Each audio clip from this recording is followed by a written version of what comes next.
I know you showing up every single day, but how are you growing? Let me know how you growing. What's up, Ro? Oh, Ro, you said you finally started getting notifications, huh? I love it. I love it. I love it. What's up, Kim? So good to see you. What's up, Pastor Tony? So good to see you, family. So good to see you all. What's up, Jazz? So good to see you, beloved.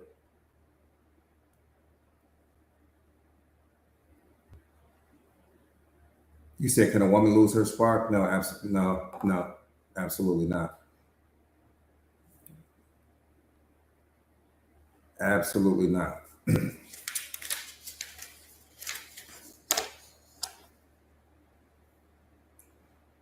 Absolutely not. If you feel as though you have lost your spark, I would strongly encourage you to join my Mindset Masters community today. I would strongly encourage you to do that if you feel as though you have lost your spark.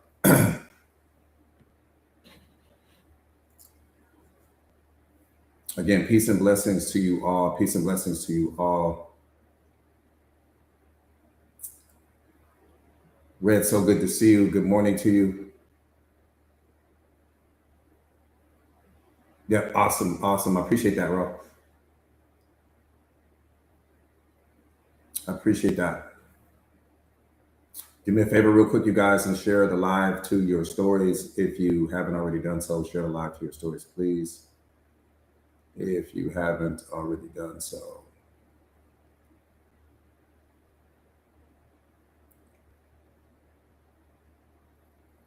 Cupcake Diva's in the building. Krishana's in the building. I appreciate that. What's up, Amy? Savvy Swag. Rich is in the building. What's up, Rich? So good to see you, family.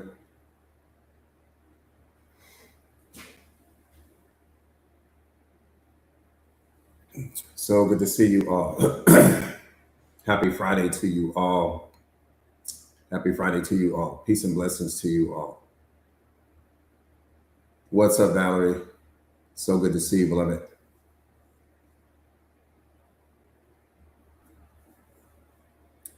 Peace, love, and blessings. I know that's right. I love that. What's up, dog? Juliet's in the building. Kay's in the building. What's up, beloved? So good to see you. Sunshine Energy, I see you. What's up, King? Ellie's in the building. Dee's in the building. Let's go. Monica's in the building. Let's go.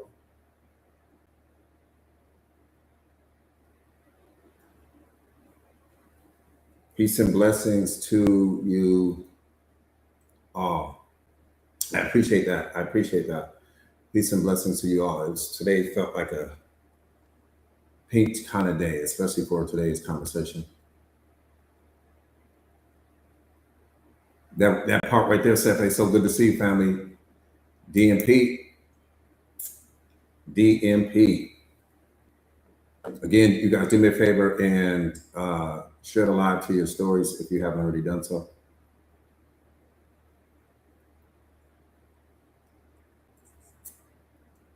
Let's get the likes up so that we can get the medicine out to the world.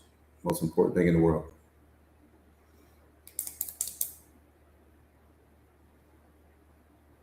What's up, Nate? So good to see you. I appreciate that, Juliet. I appreciate that, beloved. Lynetta's in the building. What's up, beloved? So good to see you. Again, you guys do me a favor and share the live to your stories before we take off. What's up, Ashley? So good to see you. Share the live to your stories real quick before we take off, you guys. We got a lot of ground to cover today. A lot of ground to cover. Destiny's in the building. What's up, beloved? So good to see you.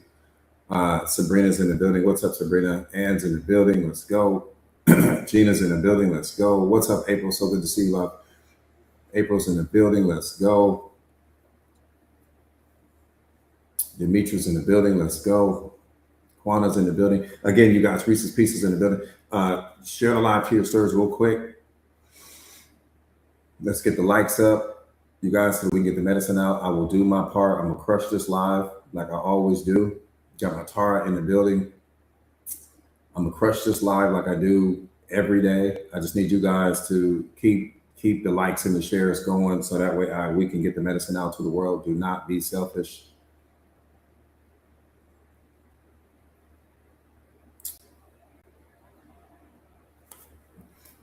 Um,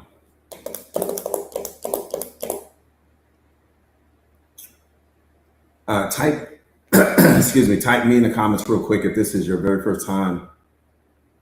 Uh, if this is your very first time on a live stream with me, Blessed is in the building. What's up, Blessed? So good to see you.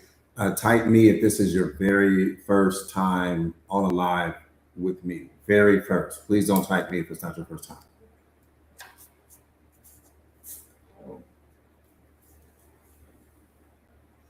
Ellie's in the building. What's up, Ellie? Okay, Ann, I see you. Kimi Taco, I see you. Beauty owner, I see you. Okay. Real quick, just so you guys know, my name is Jordan Williams. I am a certified life coach. I specialize in self-mastery, self-awareness, relationship mastery, um, emotional intelligence, consciousness. I specialize in helping my students and clients all over the world to become the most powerful versions of themselves. My purpose in life is to help you find yours, period. It's the only reason why you need me. You don't need me for any other reason. My purpose in life is to help you to unlock your highest and best self. And every person you meet, there's two versions of them. There's the greatest version of them, and then there's the worst version of them. Most people oscillate between the two. You have higher mind, you have lower mind. Higher mind means that you're locked into your divinity. Higher mind means that you've unlocked unconditional love. Higher mind means that you're operating at the highest vibrational frequency. Higher mind means that you dismantle your ego. Higher mind means that you don't focus on the past or the future. Higher mind means that there's no more victims in your story. Higher mind means that you're no longer suffering from your pain. You're no longer suffering from your childhood traumas. You're no longer suffering from your ego. You dismantled your ego. That's higher mind. Higher mind means I don't see the world through my assumptions anymore. I don't see the world through my prejudices. I don't see the world through the labels that I've placed on other people. That's higher mind. Lower mind means that you're still operating from your ego personality. Lower mind means that you don't operate from your authenticity. Lower mind means that you project your pain onto other people. Lower mind means that you think your problems exist outside of you. Lower mind means that you are operating out of your programming and conditioning. You're depressed from time to time. You experience anxiety. You experience stress. You experience worry. You have all of these things going on. You're not in control of your mind. You don't know the difference between your thoughts and your thinking. You don't understand the difference between a feeling and an emotion. You don't understand that you are the one that gives meaning to everything in life and that everything in life is neutral. You don't understand any of that. What you understand is the job that you've applied for. What you understand is whatever it is they taught you at your school. What you understand is whatever it is the world programmed you to see. That's lower mind. That's suffering.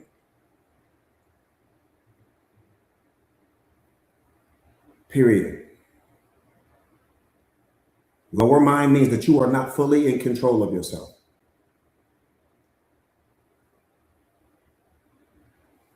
Suffering means that I am not awakened. Depression means that you are not awakened. Anxiety means that you are not awakened. Your fear means that you are not awakened. All of these things are indicators to let you know that you're still asleep. They're all indicators. They're not problems, even though you're looking at them as being the problem, so you never become the solution.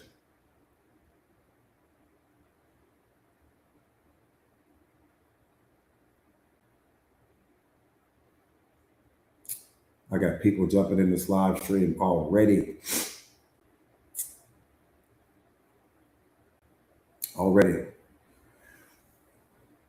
All right.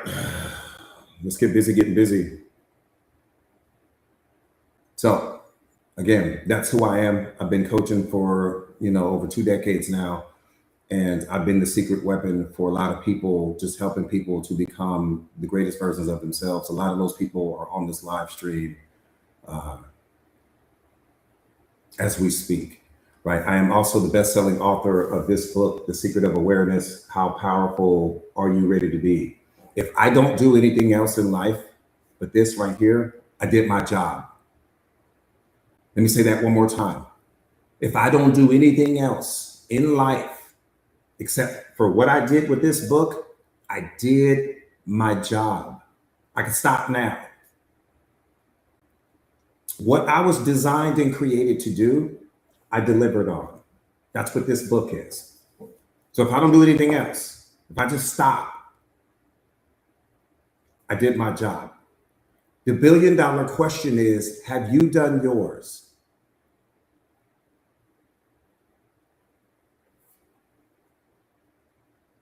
Have you done that thing that you were designed and created to do?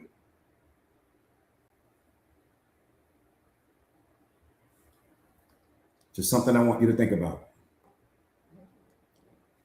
Man, I got people jumping in this live left and right.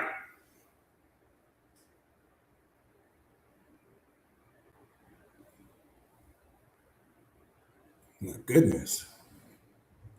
I can't see you guys when they jump in. Like when people jump in to make requests, I can't see you guys. Again, the name of the book is The Secret of Awareness. How powerful are you ready to be? Take a screenshot because I don't want to keep talking about the book because I'm not here to talk about the book. Take a screenshot of the book. The book is available on Amazon right now. The Secret of Awareness. How powerful are you ready to be? By Jordan Williams.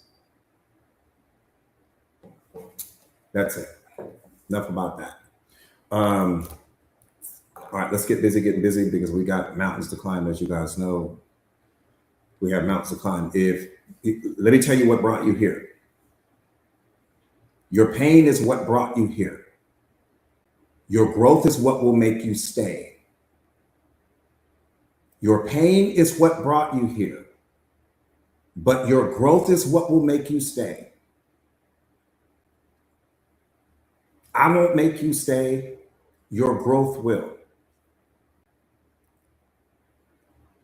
That's not only how it works for this live stream, that's how it works in life. When you stop growing in certain environments, the pain that you start to experience, whether it's unhappiness, whether it's frustration, whether it's stress, whether it's depression, whatever it is, what that pain is indicating to you in that moment is this: it's time for you to move on from this particular thing, right? So your pain brought you here to this moment, but your growth will make you stay. And it's important for us to understand that. Another thing, you guys, real quick before we dive into this live, just give you guys this quick appetizer. We've talked about this before, but it's something that we need to keep at the forefront of your awareness and at the forefront of your thinking. Every decision you make in life creates the future and the past simultaneously. Most people don't understand that. I mean, I know I've coached people with PhDs and they don't understand that because we're so forward thinking. We're always focused on what we want and what we desire when we make some decision. But again, every decision you make in life creates the future and the past simultaneously. That's how powerful your decisions are. Whatever that next decision is that you're getting ready to make today, it's not only going to create your future, meaning it's going to create the next moment that you experience, but it's also going to become a part of your past. Once you experience it, it automatically becomes a part of your past. So a bad decision creates a bad future, which then creates a bad past. Once it creates the bad past, you obsess over the bad past. That's where your depression is coming from. So your next decision to stay in that toxic relationship creates not only a bad future, but now it recreates a bad past. Because now you sit here obsessing, and overthinking about the decision, which produces all the depression because you're trapped in psychological time. You're not in the present moment, you're in psychological time. Anytime that you are thinking about the past or you're thinking about the future, you're trapped in psychological time. That's why all of your negative emotions are coming. Your negative emotions come because you're trapped in psychological time. You're either thinking about the future or you're thinking about the past. That's all psychological time. And the reason why that's a problem is because the future and the past don't exist. So you're trapped in some environment that doesn't even exist, which means that you are leaking power. Every second that you spend thinking about the past or thinking about the future is a minute of your potential wasted. I appreciate that, beloved. Thank you. I need you guys to really understand that, because when you fully understand it, I don't need you to understand it intellectually, because you'll never understand it that way. I need you to understand it spiritually. When you make a decision, you're getting ready to create the next moment from that decision. Okay, we get that part. We get that part. You don't like what happened after the decision was made. Okay, we get that part. But the part that you're blind to is that it becomes a part of your past, automatic. Automatic. Once the experience is over, it's a part of your past now. And that's where you really suffer. Because now you sit with all this regret, with all this anger, with all this I shouldn't have, and why did I? And you start punishing yourself. So your next decision has to be your best decision, not just your next decision. Every next decision has to be you got to put yourself in part and ask yourself this question. Do I want this to be a permanent part of my future? Because it's getting ready to be. Whatever that decision is that you're getting ready to make, you got to ask yourself that question. Do I want this? Whether that's some person, whether that's some situation, whether that's some habit, whether that's some environment. Do I want this thing to be a permanent part of my past? Because it's going to be. The moment you hit on that decision, it's getting ready to become a part of your past. You got to get out of that offensive mindset where you just thinking about what you're going to get next. No, you got to focus on the fact that this is getting ready to become a part of my past. A bad future creates a bad past that you obsess over, which creates your unhappiness, which creates your depression. Got to get locked in. Got to get locked in. All right, let's get busy. We got work to do. We got work to do. What's up, Melissa?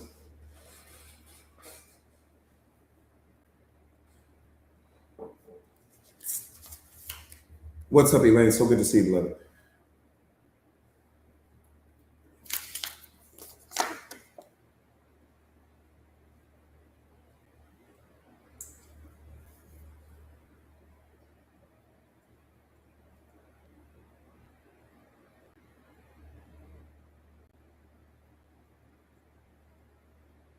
You can't major in minor things and become the most powerful version of yourself at the same time. It just won't happen for you, beloved. You cannot major in minor things and become the most powerful version of yourself at the same time. Let me give you an example of what I mean. I want you to picture a 747 airplane in your mind. Picture that airplane in your mind. And the plane is packed to capacity. There's people everywhere. This plane is flying at 35,000 feet, directly above the ocean. Something happened in the plane, and all of the passengers in the plane are having this heated argument. I'm talking about they're getting ready to fight inside of the plane. The moment that captain comes over that PA system and tells them this plane is getting ready to go down, we're having mechanical failures.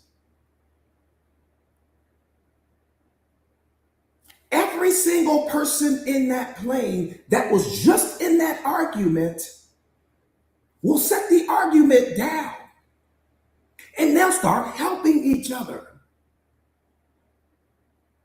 They will totally wipe the argument clean, and they'll start working together. They'll start helping each other. But here's the point not to be missed. The argument was never important. Just like your problems are not important. Where you're going is what's important. But we focus on our problems, we focus on our limitations, we focus on what's missing, we focus on what's wrong, so you only create more of what you already don't want. What was important is life. That's what they started focusing on inside the plane. Whatever they were arguing about was not what was important. Their life is what was important. And the moment that that captain said what he said, they started thinking about life. They started thinking about what was important. But that was the only thing that was important the entire time. Now freeze that thought. The same thing applies to you. Your life is what's important, not your problems. That's what you give your energy to. How you are growing is what's important, not who's chasing you, not who's loving you, not who's choosing you, not who's validating you. Living in your purpose and not focusing on your possessions is what's important. Because you can have all of the possessions in the world, but if you haven't stepped into your purpose in life, you're going to feel unfulfilled, beloved. You cannot become the greatest version of yourself and major in minor things at the same time.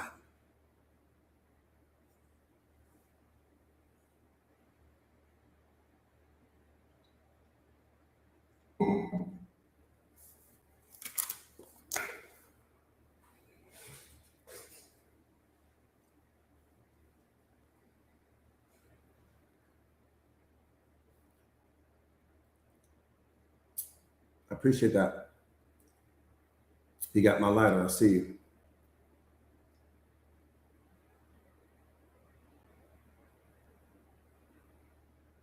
All right. Let's get this live started. Do me a favor again, real quick, you guys. Share the live to your stories if you haven't already done so. JG, what's up, JG?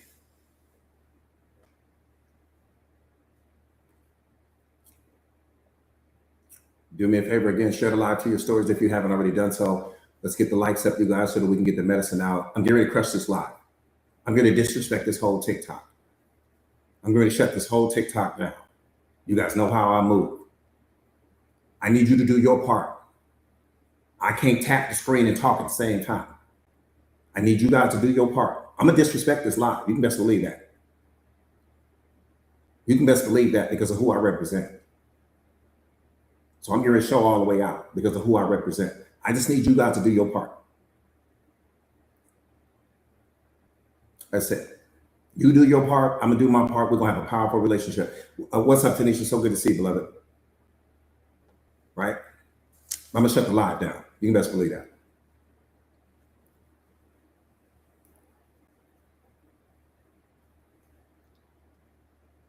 I just need you guys to do your part. We're a team on this platform. What's up, Rocco? We're a team on this platform. I can't do it by myself. That's what makes us a team. Whether I'm in front of the train, you the back of the train. Whether I'm the back of the train, you the front of the train. I don't give a damn where the train is going. We on the train. Wherever this train is going, it's going to be the most powerful train. The train we on right now is the most powerful one. That's why you need people like me in your life. I'm going to just be honest with you. That's why you need people like me. You don't need a whole bunch of versions of me, but you need people because I'm only see you through your potential. I'm not going to see you through your pain. I'm not going to see you through your limitations. I'm not going to see you through who you were yesterday. I don't even want to know about who you were yesterday because that's not important. We can't edit yesterday, so I don't need to know about it. I don't want to know about when you failed. I don't want to know about what's wrong. I don't want to know about what you don't have because you got to understand this when you're walking through life.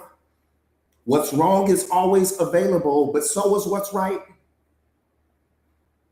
Come, you dancing with a great white right now. What's wrong is always available, but so is what's right. You got to choose which one you're going to focus on. You're going to focus on what's wrong, and you're going to focus on what's right, because the whole quality of your life is going to be determined on where you set your belief. You're going to either set your belief on what's wrong with your life, or you're going to set your belief on what's right about it. Now, I can't control when you set that belief down. I don't have no control there. That's where my power stops. But I'm telling you right now, what's wrong is always available, but so is what's right. The moment that you focus on what's wrong, you blind yourself to what's right. You go straight blind.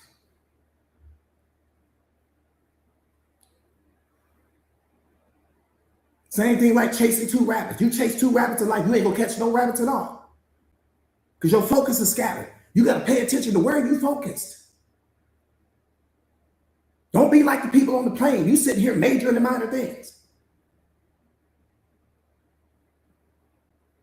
No, your life is too important to have some mediocre existence. Your life is too important to show up small. Your life is too important to tolerate disrespect. Your life is too important to think that you need somebody in it in order for you to be happy. You need somebody in it to validate you. You need somebody in it to tell you how amazing you are, how beautiful you are. You should be telling yourself that 24 hours a day. Every time I say excuse me to you, you say, Coach, you interrupted me right now. I was just having the most powerful conversation with myself.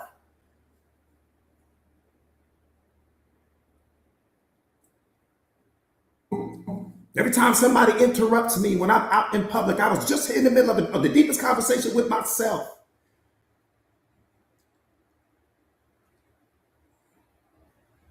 I keep reminding me of who I am, because the world will always be a reflection of who you are not. So when you wake up in the morning, the person that you should go the hardest for is yourself. I don't want to hear about nobody else. You give to other people from what's in the saucer, not from what's in the cup.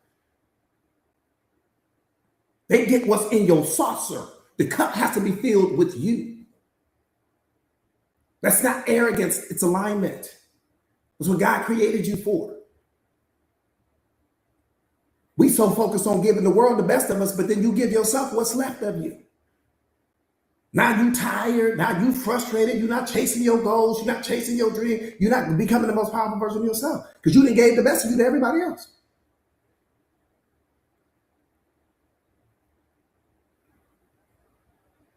What we doing?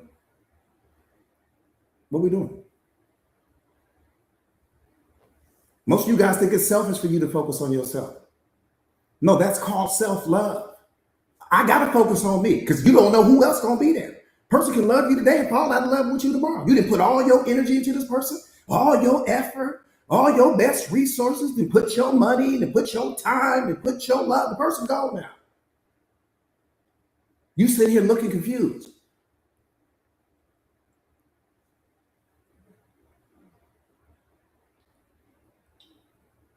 No, I take care of me first, because I ain't gonna be no good for you if I don't take care of me. I tell you guys all the time, I don't need you to believe in me. No, don't believe in me. I need you to put all that belief in you. I don't want none of it. God doesn't even want your belief. If you want to really know the truth, man, come on, let's turn up. Stop playing on this platform. God does not want your belief. He's not asking you to believe in him. He's asking you to know him. Because when you know him, belief is no longer required. He ain't asking for your belief. He's asking you to believe in yourself. Because if you don't believe in yourself, you ain't gonna never believe in him. And if you don't know yourself, you ain't gonna never fully know him. So he ain't asking for your belief. Now you might have let somebody trick you into thinking, you might have read some book or somebody that tricked you into believing that he wants you to believe in him and wants you to have, no, he wants you to have faith in yourself. He wants you to have faith in what's coming. He wants you to know him, because when you know him, your faith will be cemented. When you know him, your belief will be cemented. When you know him, there won't be any depression. When you know him, there won't be any anxiety. When you know him, there won't be any fear. When you won't know him, there won't be any limitations. When you know him, there won't be any doubt. I went outside today. I was looking for depression. I couldn't find it. I was looking for fear. I couldn't find it. I was looking for worry. I couldn't find it. I was looking for stress. I couldn't find it. Why? Because I became the answer. They don't hang out with me no more. Couldn't find it. You ever went back to your old neighborhood, your old childhood neighborhood? Maybe you ain't been back in 20 years. But you go back to your old neighborhood, everybody gone. That's how it looks for me. Fear, gone. Worry, gone. Depression, gone. Stress, gone. Where they at? See, when you know God, all that's over with. When you only think you know him, you still got the anxiety. When you only think you know him, you got the fear. When you only think you know him, you got the depression. When you only think you know him, you got all this anxiety in you. All that's coming to let you know. Those are all indicators that you don't know him.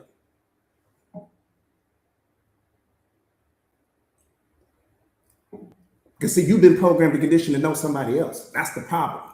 You trying to know your partner. It's problem number one.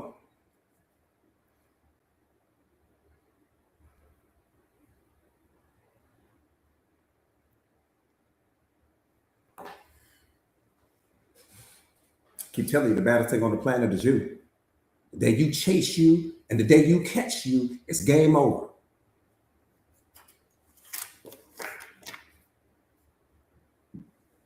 That should be the only thing you want to catch. Damn a relationship. Catch yourself. Watch what happens. We've been programmed to this. We trying to catch this person and chase this person and chase this. The moment you chase something, you done already lost yourself because you're running away from yourself. That's what that means. The moment you start chasing somebody else, you're running away from yourself.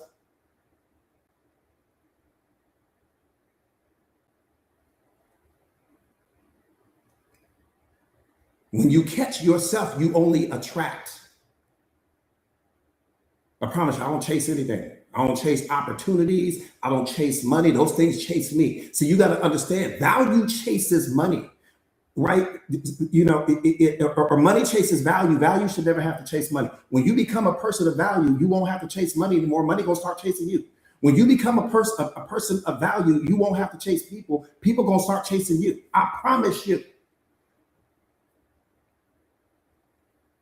Transform yourself into the human manifestation of value, and everything will start chasing you. Money chases value. Value should never have to chase money. I can promise you, Beyonce ain't calling Sprite on the phone to ask them if they need somebody to come sing for their little soft drink. I can promise you that. I can promise you LeBron James didn't have to pick up the phone and ask Nike, do you need somebody to represent your shoes? I can promise you that. All of those things were chasing them. When you transform yourself into value, things chase you. You don't have to chase things. If you're busy trying to find somebody else, you ain't found yourself yet. That's why you're looking for somebody else to complete you, to be all of the things that you have failed to be for yourself. That's what happens when we start looking for people. When we have questions within ourselves, we start looking for the answers in someone else. Don't miss that part. I said, don't miss that part.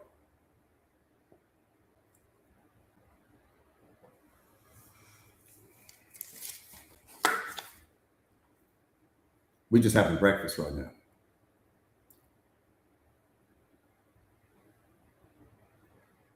That's all we do. We're just having breakfast. It's not even a big deal. Alana, what's up, beloved? So good to see you. It's just breakfast. That's all it is.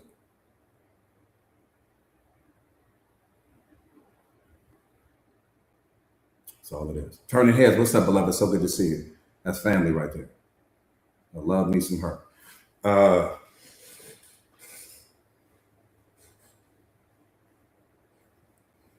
right, let's get busy. Let's get into this live. Let's get into this live.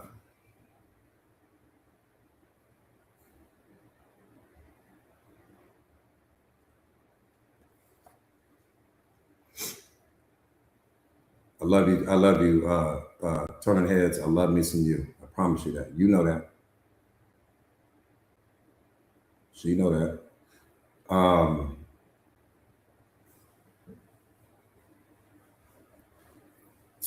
All right, let's get busy. Here's something that maybe no one has ever told you, or maybe they have. I don't know. But here's something that maybe no one has ever told you. Uh, your unhealed wounds are expensive. Listen to what I'm saying to you, please. Your unhealed wounds are expensive. They are see, you thinking, oh, I need to heal. I'm gonna get around to it. I'm gonna work. You ain't seeing you might be seeing 5% of it, maybe. Because you don't understand that all of these unhealed wounds that you have is in control of who you date, is in control of how much love you experience, it's in control of your self-concept, it's in control of how much you really believe in yourself, it's in control of what you attract, it's in control of the opportunities that you see or don't see, it's in control of the vibrational frequency that you're operating from. It's in control of who you are going to be an energetic match to. You don't understand, man. Your unhealed wounds is taxing you. You just think you got time. That's why you ain't moving with no urgency. That's the number one reason why you're not moving with any urgency, because you really blind to how your unhealed wounds are impacting your life. So you ain't tripping. You think, oh, I'll just get to it when I get around to. Nah, man, it's tearing you up in ways that you can't even imagine. It controls what you accept or tolerate from other people. It controls what you normalize. It's the thing that's telling you to walk on eggshells. It's the thing that told you to show up small. I appreciate that, beloved. It's the thing that tells you to turn down the volume on your voice.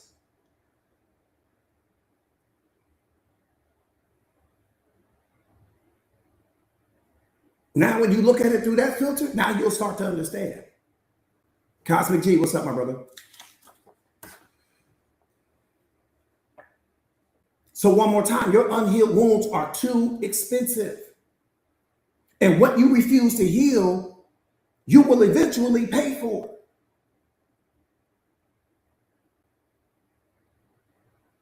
What you refuse to heal, you will eventually pay for.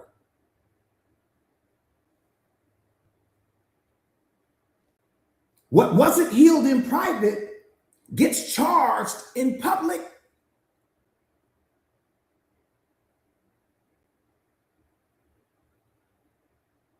I said, what wasn't healed in private gets charged in public. That's why you showing up small, because of unhealed wounds.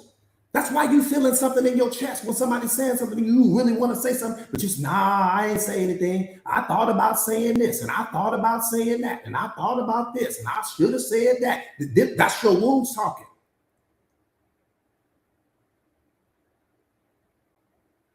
When that person criticized you or they disrespected you, and you really wanted to say something, but something in you told you don't say something, that was your wounds talking.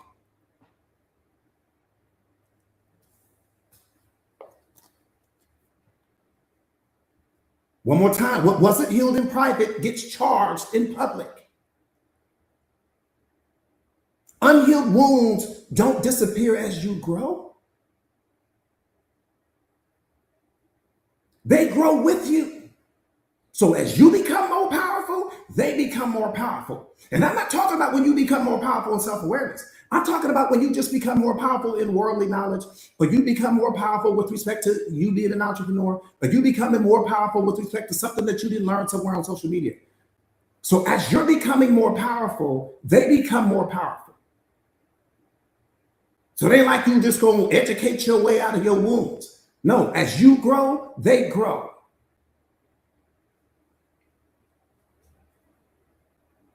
Unhealed leaders overwork. Unhealed leaders over control. Unhealed leaders overreact.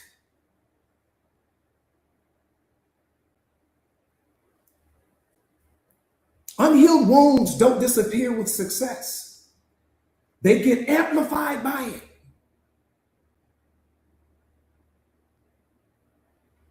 I said unhealed wounds don't disappear with success. They get amplified by it. Unhealed leaders create expensive blind spots.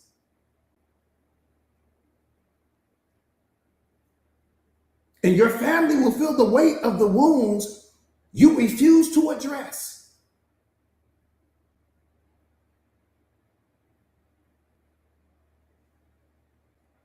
And what you fail to address internally will invoice you externally.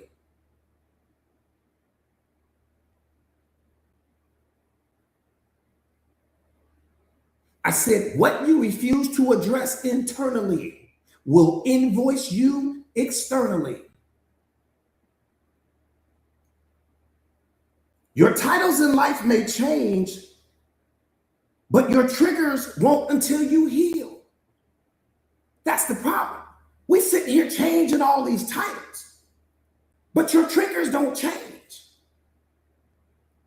So I don't care how many titles you get at work. I don't care how many titles you add to yourself throughout the world. Your triggers never change, even though your titles may.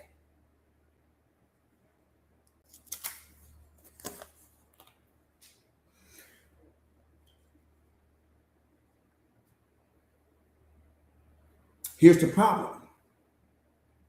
You don't outgrow your unhealed pain. You build your life around it. And that's why so many of you guys are stuck right now. You didn't outgrow your unhealed pain. You just built your life around it. Success doesn't compensate for healing. It demands it. And the higher you climb in life, the more costly your unhealed wounds become.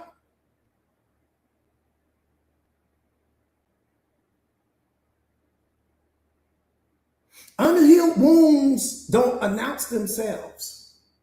They show up as depression. They show up as anxiety. They show up as your patterns. And they cost you in public.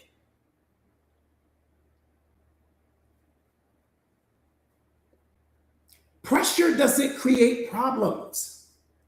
Pressure reveals what healing was meant to handle. I said the pressure in your life doesn't create problems. It only reveals what your healing never handled.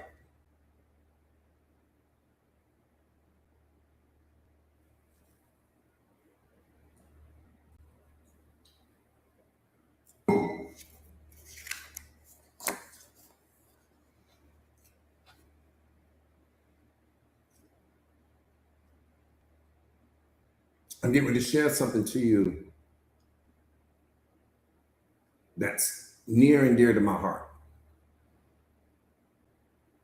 This should hit you spiritually, if nothing else. I'm going to talk spirit to spirit with you right now, essence to essence.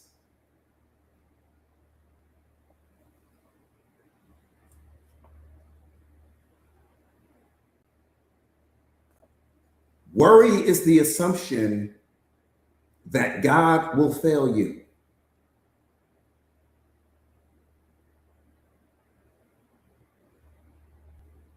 Let that hit your spirit right now.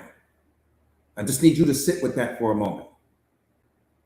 I said, worry is the assumption that God will fail you. That's why you worry. Because you just sold yourself some story that it's not going to work out the way you need it to work out for you. Worry is the assumption that God will fail you.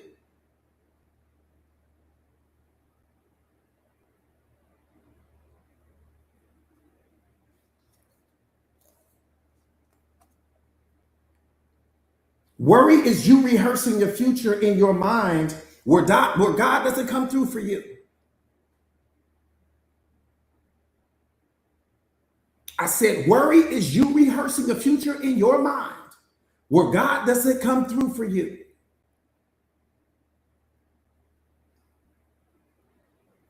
Worry is you worshiping your problems. That's what worry is. Worry is you worshiping your problems. Do me a favor, you guys, and share the live to your stories real quick if you haven't already done so. If you are new to the platform, please share the live to your stories real quick.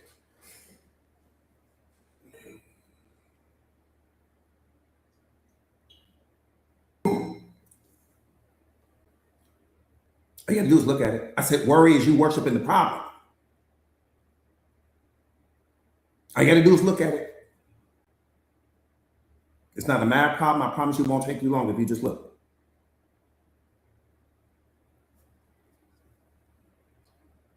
But we got all that faith though, right? We got all that belief, right? We got all that trust in God, right? You got a Bible sitting in your house somewhere right now. It's probably within 3 to 4 feet of you right now. You read it all the time. Where all that faith go? Where all that trust go? I'm just curious. Where did it all go? All them Sundays at church, all that energy, all the time it took you to drive there, and then the time it took you to get back home, getting all dressed up, smelling good, looking good, got the best hat on and all of that. Where'd all that energy go?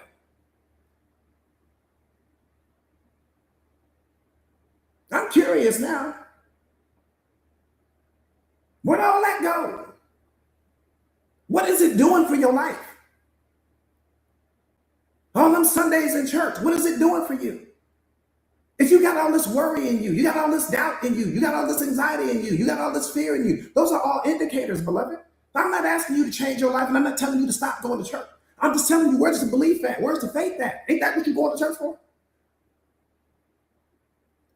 So you can have 5-star belief, 5-star faith, 5-star trust, so that you can develop and build your relationship. Ain't that what the whole purpose is? Or is there a different purpose that I don't know nothing about? I'm just asking. All the people step right out of that church and step right into worry. Step right out of that church and step right back into fear. Step right into that church and step right back into doubt as soon as you get home. I'm confused. And if I'm confused, I ain't nowhere near where God is. If I'm confused, I know He's confused.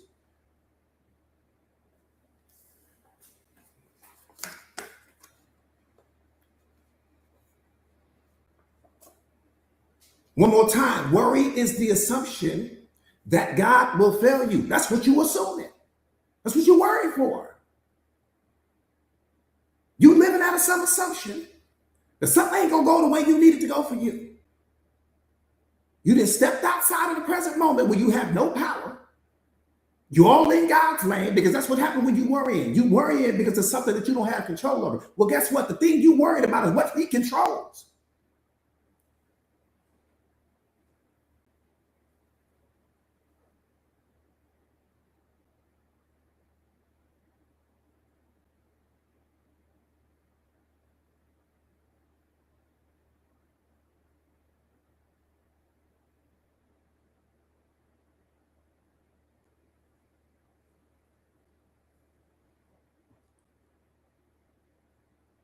I wish I would.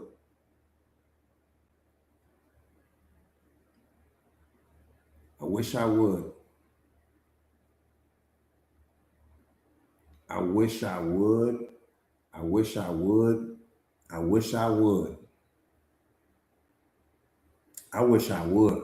For everything He has been to me, for what He has transformed me into, for the lakes and the valleys and the rivers and the oceans that He has pulled me out of, and you.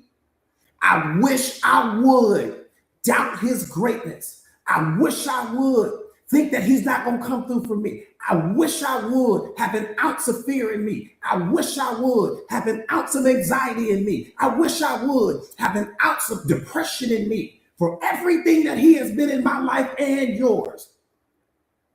All them nights when you thought you wasn't going to make it through certain things and you done made it out of it. All them failed relationships that you thought you wouldn't be happy without this person. He pulled you out of that situation. Now you fine. Everything is good with your life. All them times when you was having this problem, you was having that problem. You didn't think you was going to make it. Now you didn't made it. Why don't we learn I tell you why you don't learn. Because your fear is louder than your memory.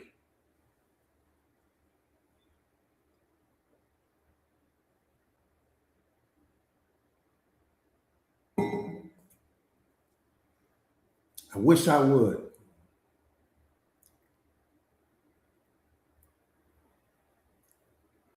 I wish. Even my ego know not to step up when it come to him. My ego like, I ain't getting between God and coach. I'm going to sit right over here in this corner where I'm safe. I don't get in between God and coach. My ego even knows, don't play. Don't come over here trying to remind me of what's wrong. Don't come over here trying to remind me of the past. Don't come over here trying to remind me of the future. My ego knows, don't get involved. Don't get between coach and God. Don't do that. That's the first thing my ego going to tell you. You need to move, lady. Because he's going to hurt your feelings right now. You need to get out of the way.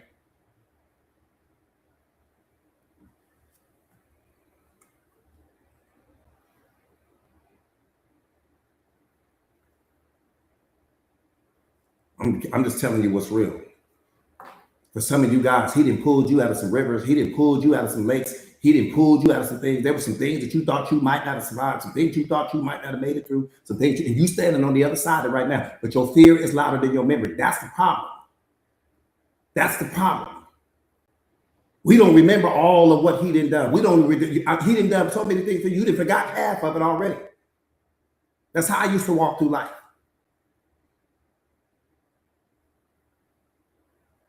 I'm telling you, I know that for a fact. And when you was in the heat of that thing, you didn't think you was gonna make it out because you couldn't see past the thing. Whatever that problem was that you was going through, whether that was a divorce, a failed relationship, somebody hurt you, somebody did something. At the time, you couldn't see past that. Your whole life was colored with that at that time. But you find now. Now you might not be where you want to be in life. I'll give you that, but you're not where you used to be either.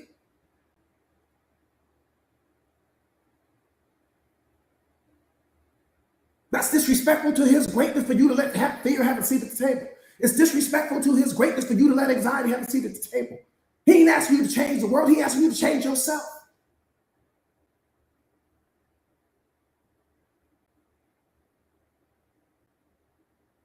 That's what I had to do.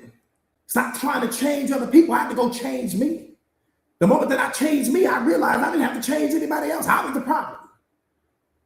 Because every single person that you see is some unique expression of him. I didn't say you have to like the person. I didn't say you have to hang out with the person. You got to understand what's going on in reality. You can't just understand what's going on in your little world.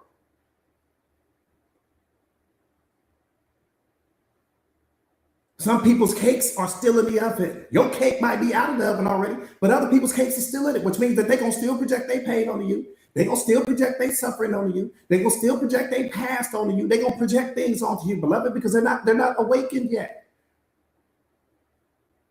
That ain't no different than putting your 2-year-old behind the seat of the wheel of your car. The baby gonna crash the car because the baby's not awakened. The baby doesn't have the ability. The baby don't have the skill set yet. People are no different. When you're asleep, you ain't no different than that 2-year-old or that 5-year-old trying to drive the car.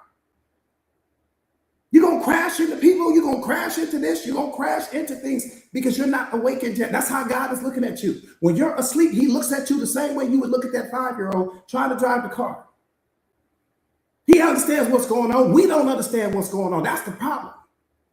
Because we want people to be where we are. We want people to operate at the level of consciousness that we operate from. We want them to have the emotional intelligence that we have. We want them to be extensions of our value system and of our moral system. We want them to do what we would have done in that same situation. The people don't work that way, beloved. That's why our world is suffering right now. We punish people for not being what we are.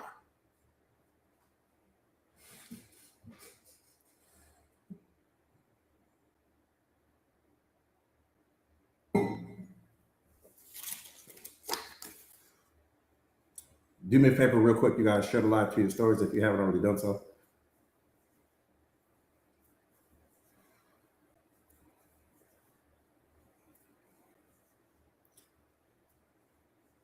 What was that comment? I seen something about small-minded. Small-minded. I think something about small-minded people. Tara, see if you can pull that up, beloved, if you can. Aquarian Goddess, what's up, beloved? I'm sorry, I didn't even see you.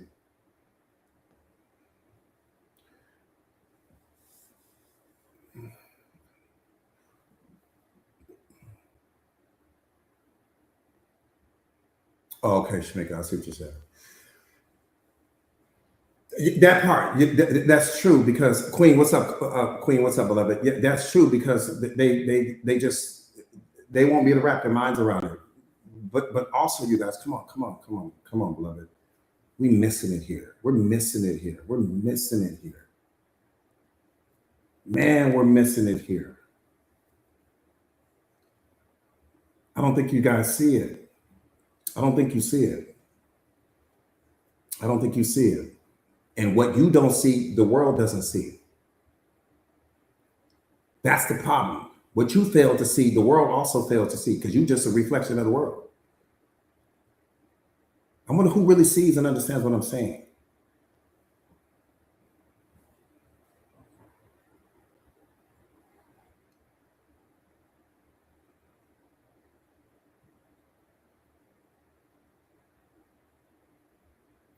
You said, what if you live with them and they're triggered by your growth? That's their problem. That's their problem. Because you don't create their feelings. You know, yeah, that part right there is that's their problem, beloved. That's their problem. Um, because and let me tell you why I say that. Your greatness is always going to trigger other people's mediocrity. But that's why we oftentimes show up small. We show up small in relationships and we show up small even in our friendships because you know you're doing something powerful with your life, but your friend might not be doing something powerful or your partner not be doing something powerful. And so you go to share whatever it is that you got going on, but it makes them feel small, not because that was your intentions, but because greatness always triggers the mediocrity in other people. And that's why people hate on you. People hate on you for that very reason. Because when you walk into a restaurant and let's just say you're beautiful, you got a bang your body, you got it all going on together. You're a handsome guy, whatever the case may be. When you walk into a restaurant and other people see you, your beauty triggers their mediocrity. Your greatness triggers their mediocrity. This is why I tell you guys, move in silence. Because you don't understand, you're triggering people, not because you're doing something intentionally, but if that person isn't moving in a similar direction to you and having similar results to you in life, then what's going to happen is that when you get around that person, you telling that person all about your good news and who you becoming and look at how powerful I am right now. You're triggering things in them that you don't realize you're triggering. See, that's why self-awareness is so important because when you start studying self-awareness, you're going to understand that and you're going to start being quiet way more. I don't tell people things anymore. But before I became self-aware, I was bragging to everybody about this and I'm telling them about this and I'm telling them about that. You know, just thinking that people would be happy for me. No, people aren't happy for you. People are only happy for you, right? Let me say it this way. Hang on, guys.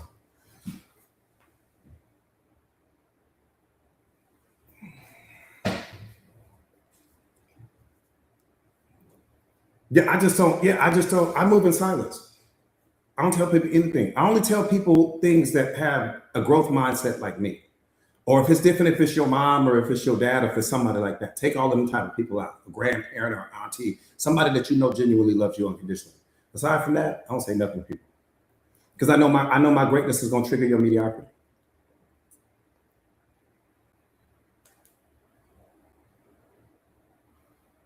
Yeah, but you don't stop growing, beloved. In fact, you double down on your growth. Double down on your growth. Double down on it. Double down on it. But whatever you do, don't turn it down. Double down on it. I'm talking about turn it up to 50. I promise you. I promise you. See, that's why you're an alchemist by nature. Your job is to take all of the negative energy and to transmute that negative energy into positive energy. That's what you do. So every time you encounter negative energy, you're supposed to transmute that negative energy into positive energy. Or you become the weakest version of yourself. Because two things are going to happen. You're going to either use that energy to punish yourself, which most people do, or you're going to use that energy as a catalyst to even become stronger, to become faster, become more powerful. Because what that person is telling you in that moment is you growing, you transforming. If you triggering people, that means you transforming. You ain't triggering nobody, that means that you ain't doing nothing with your life. If you ain't got people hating on you, that means that you ain't doing nothing with your life. That's the number one indicator that you're doing something with your life, is you triggering people. Why? Because people met a version of you that you no longer are. They hanging on to the version of you that you used to be, but you transforming into somebody else. That's what's triggering them. You don't meet them on that same vibrational frequency that you used to meet them on, because you on a different level mentally, emotionally, and spiritually, and the person can't handle that. The person was benefiting from who you used to be. They can't benefit off the version of yourself. See, it's not like that eagle and the crow that I told you guys about. The eagle flies at an altitude too high that the crow can't handle. Crow can't fly up there with that eagle. Crow can hate on the eagle as long as the eagle flies low. But the moment that eagle hits a different altitude, the crow can't hang. And that's how people are. You might have some crows in your life, and you becoming the eagle version of yourself, and they can't operate at that altitude, so they gonna hate on you. I'm telling you. And when you look at that eagle up there, it's gonna be by itself.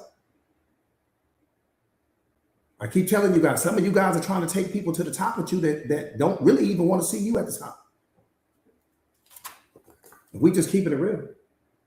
You trying to take someone to the top, they don't even want to see you there, let alone themselves. All right, let's get back into this. Absolutely, absolutely, absolutely, absolutely. Double down. Listen, alchemize. That's your job. That's why you're here. Transform all of the negative energy that you get from people, places, and situations. Transform that negative energy to become the most powerful version of yourself. I'm telling you right now. That's what I do. That's what I do. Every rock that you throw at me is going to become a part of my mansion. Every one. Every stone that you throw is going to become a part of my mansion. I take the rocks and turn them into it's marble. All of it. So I don't get offended by what you say, because I know what you say is coming from a wound that I triggered. So that lets me know I'm moving in the right direction. But when you lack self-awareness, you react negatively, thinking that you need to defend your position. You don't need to defend your position. Their negativity is a reflection that something great is happening, that your greatness is mirroring something back to them that they don't want to deal with in that moment. So you don't turn that down. No, you turn that up.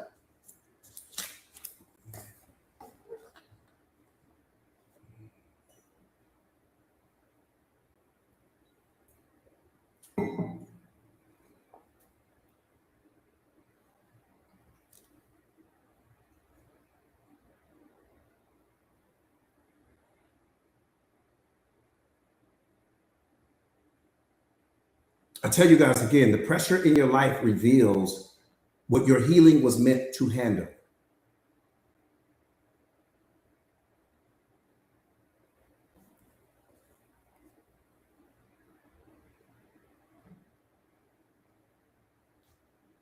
Again, I need you guys to get locked in on this piece.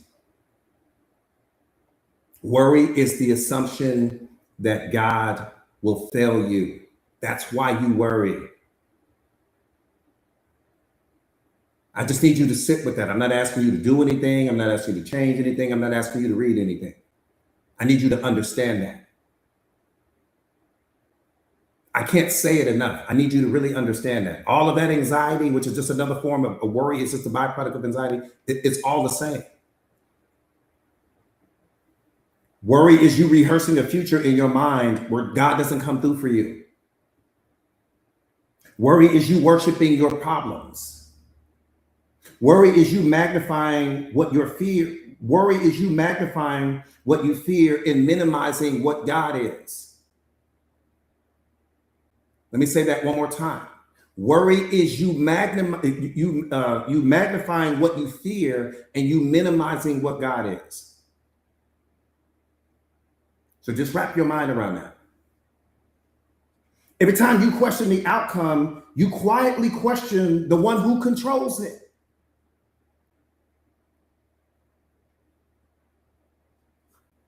Just think about that. Every time you question the outcome, you quietly question the one who controls it.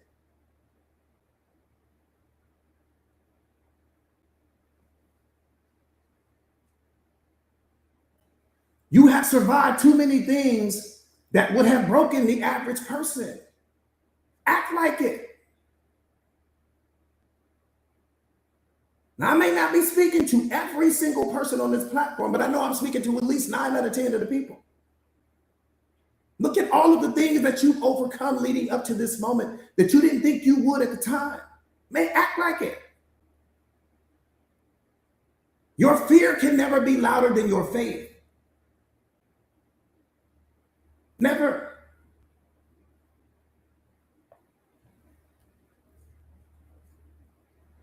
Worry doesn't protect you. Worry is control disguised as concern.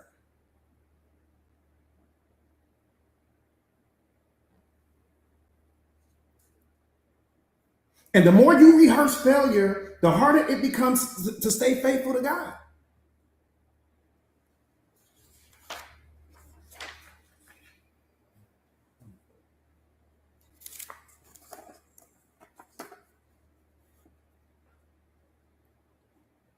Because you can't be worried and faithful at the same time. How you gonna do that? You can't be worried and faithful at the same time.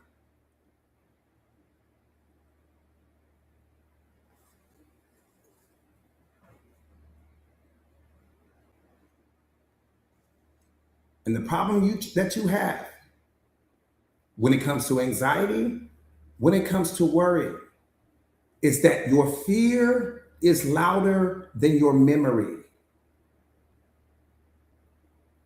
That's the problem. Your fear is louder than your memory.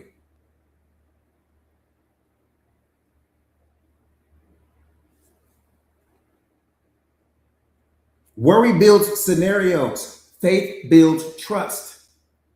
The moment you begin to worry, your peace quietly exits the room. That's programming and conditioning. So to the person that asked that question, that's all programming and conditioning. Because negativity has a 10 times greater impact on our lives than positivity does. Why is that? Because the world, society feeds you negativity. Just look at the news. You're going to see 90% what's wrong in the world, 10% what's right. That's on every news platform. You've been watching that your whole life. You're going to see 90% of what's wrong, and they're going to save that feel-good story for the very end of the news program. They ain't going to tell you the feel-good story in the beginning. They're going to give you 90% of problems. This person got hurt over here. This person had an car accident over here. This person got their life ended over here. This happened over here. This person had a home invasion over here. They're going to get, and that's every day. You got 20 years of that, 30 years of that, 40 years of that, 50 years of that. Society has programmed and conditioned you to see what's wrong before you see what's right. And they're going to wait to the last minute to tell you that feel-good story about the lady down at the end of the street that bakes pies or whatever.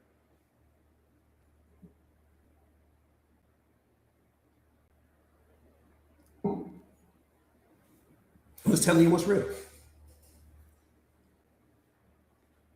And that's why your family had a negative mindset. Why? Because you might have had a dad or a grandparent that read newspaper. Same thing. Before people was watching and people was reading the newspaper. Consumed with negativity. Why? Because negativity sells. People don't buy positivity. Negativity is what sells. Drama is what sells. Chaos is what sells. Problems are what sells. Nobody talks about positivity.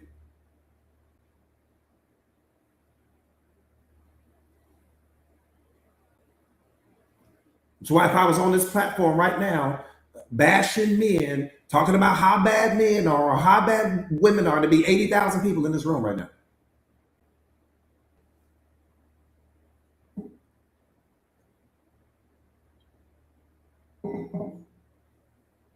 80,000.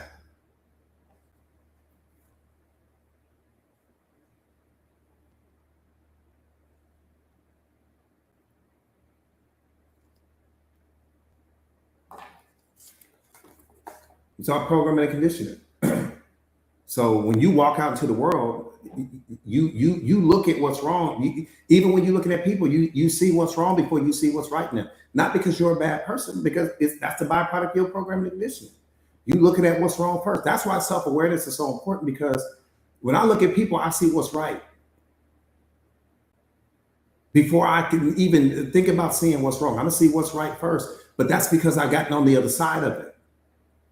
If you're not self-aware of it, that's what you're seeing. You're seeing what's wrong because you're seeing people through your pain. You're seeing them through your triggers. You're seeing them through your programming and conditioning. That's how you're seeing them. You're seeing them through your story.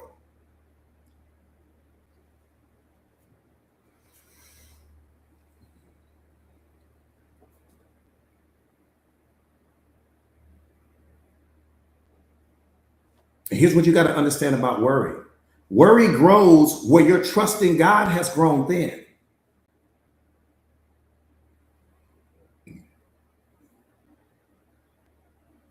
I said, worry grows where your trust in God has grown thin.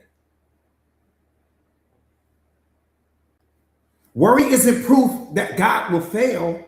Worry is proof that you're trying to succeed without Him.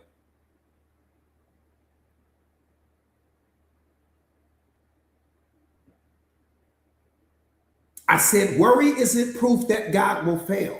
Worry is proof that you are trying to succeed without Him.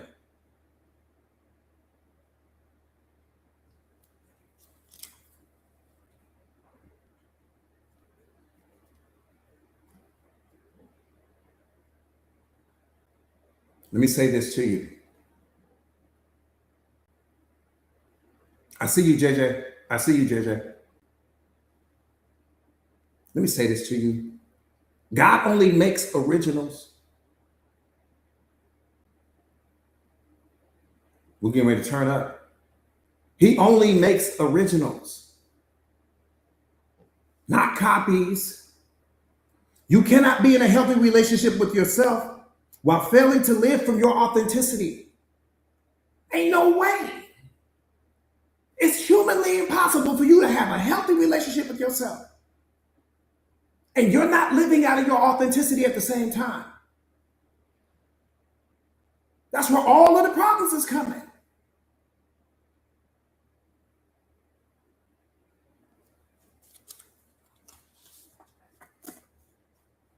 You cannot be in a healthy relationship with yourself while failing to live from your authenticity at the same time. Beloved, you can't do it.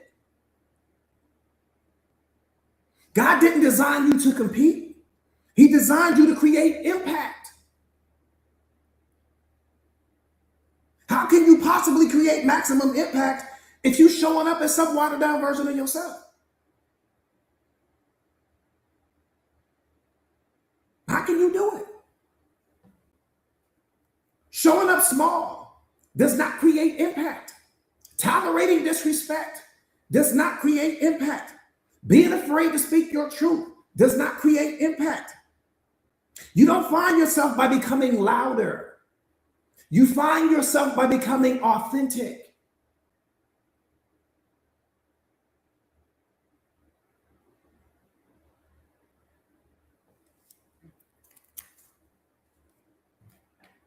One more time, you don't find yourself by becoming louder. You find yourself by becoming authentic. You don't need to reinvent yourself. You need to return to yourself.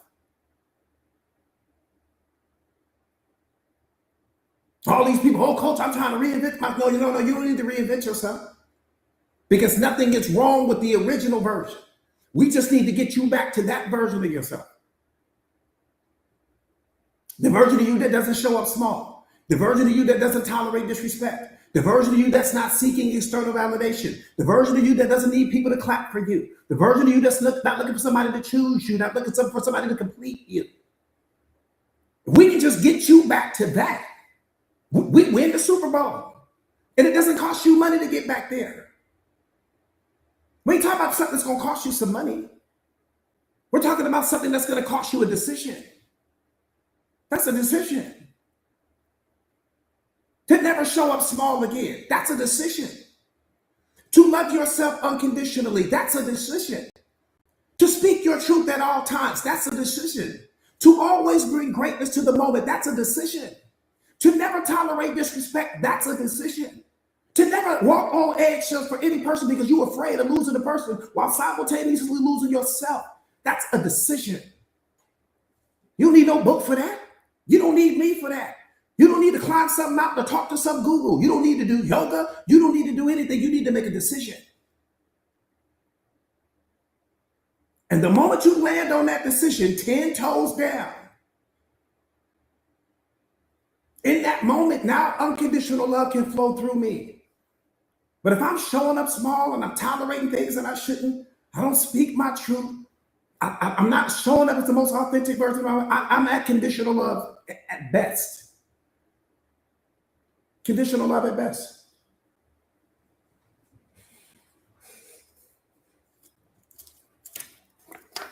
Now, if conditional love works for you, and if that, keep rocking.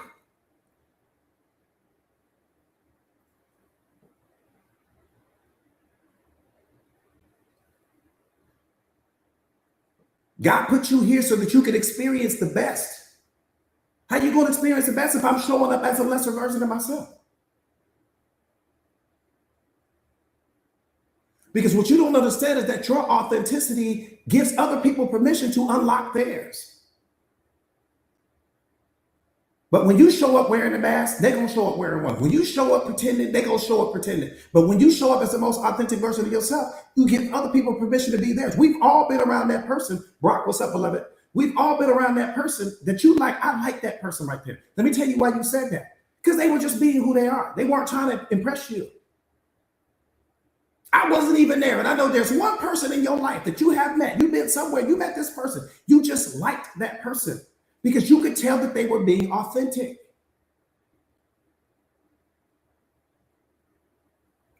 You knew. You was like, there's something about that person right there. I just like them. I vibe with them. You probably said that. Because the person was just being who they are. That's what you give other people permission to do. And then you relax around that person.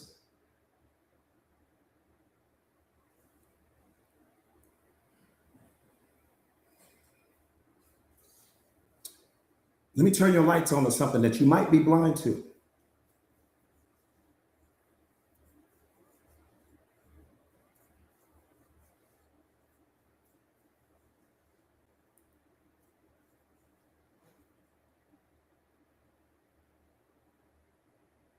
When you're around other people and you say things like,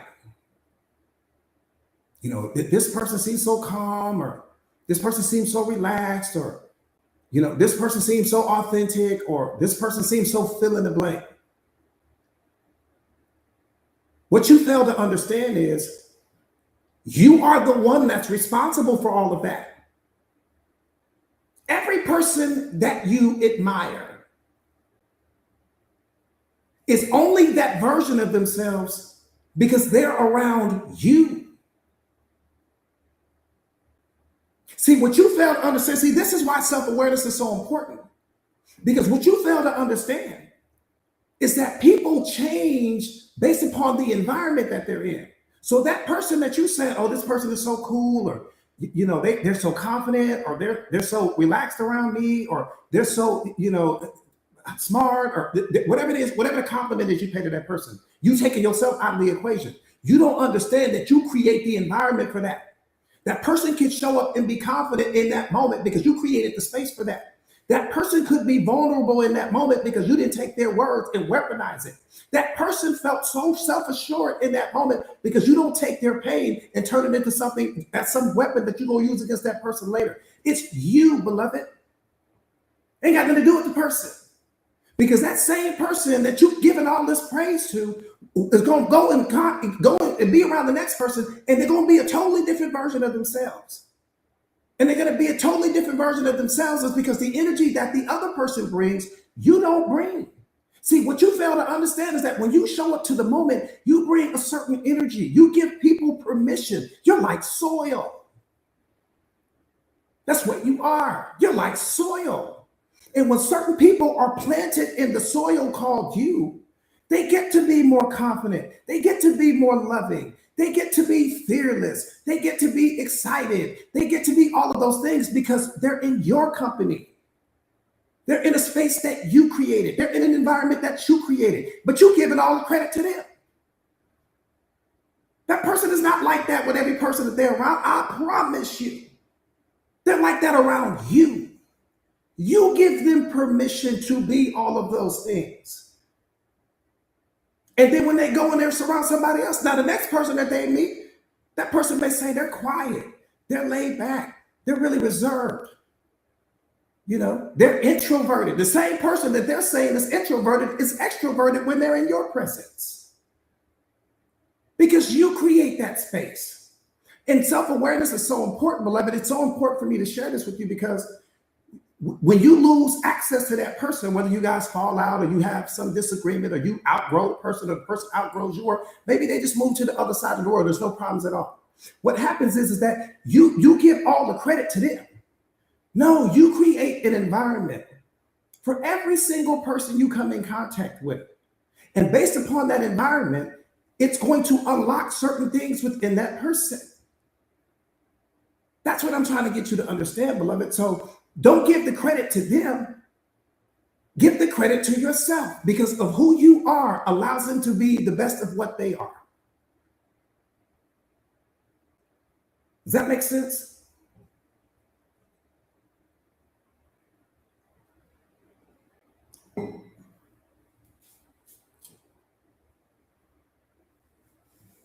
I'm telling you, every person you meet is someone different around another person when they're not around you. I promise you that. You think they're that's your programming condition. You think that person is the same way with every single person that they come. No. They shift. People know when to pull back. People know when they can be more of themselves. People know when they need to shut down. People know when they need to be quiet. Every single environment that person is in, they transform into a different version of themselves. When that person is all unlocked, all confident, fearless, and all of these things, it's because you create a space, right, that's so safe where that person feels they can be vulnerable, that person feels they can be authentic, that person feels they can be fill in the blank. You create the space. I didn't say they create it. I said your energy creates that space. And because your energy creates that space, it gives them permission to unlock confidence. It gives them permission to unlock love. It gives them permission to unlock vulnerability. It gives them permission. That's why your best friend likes you the way they like you, because you create a space that allows them to come and share and allows them to be vulnerable. You create the space, beloved, but you ain't giving yourself the credit. You think it's them. You think they just that type of person. No, they are not that type of person. They're that type of person when they're around you.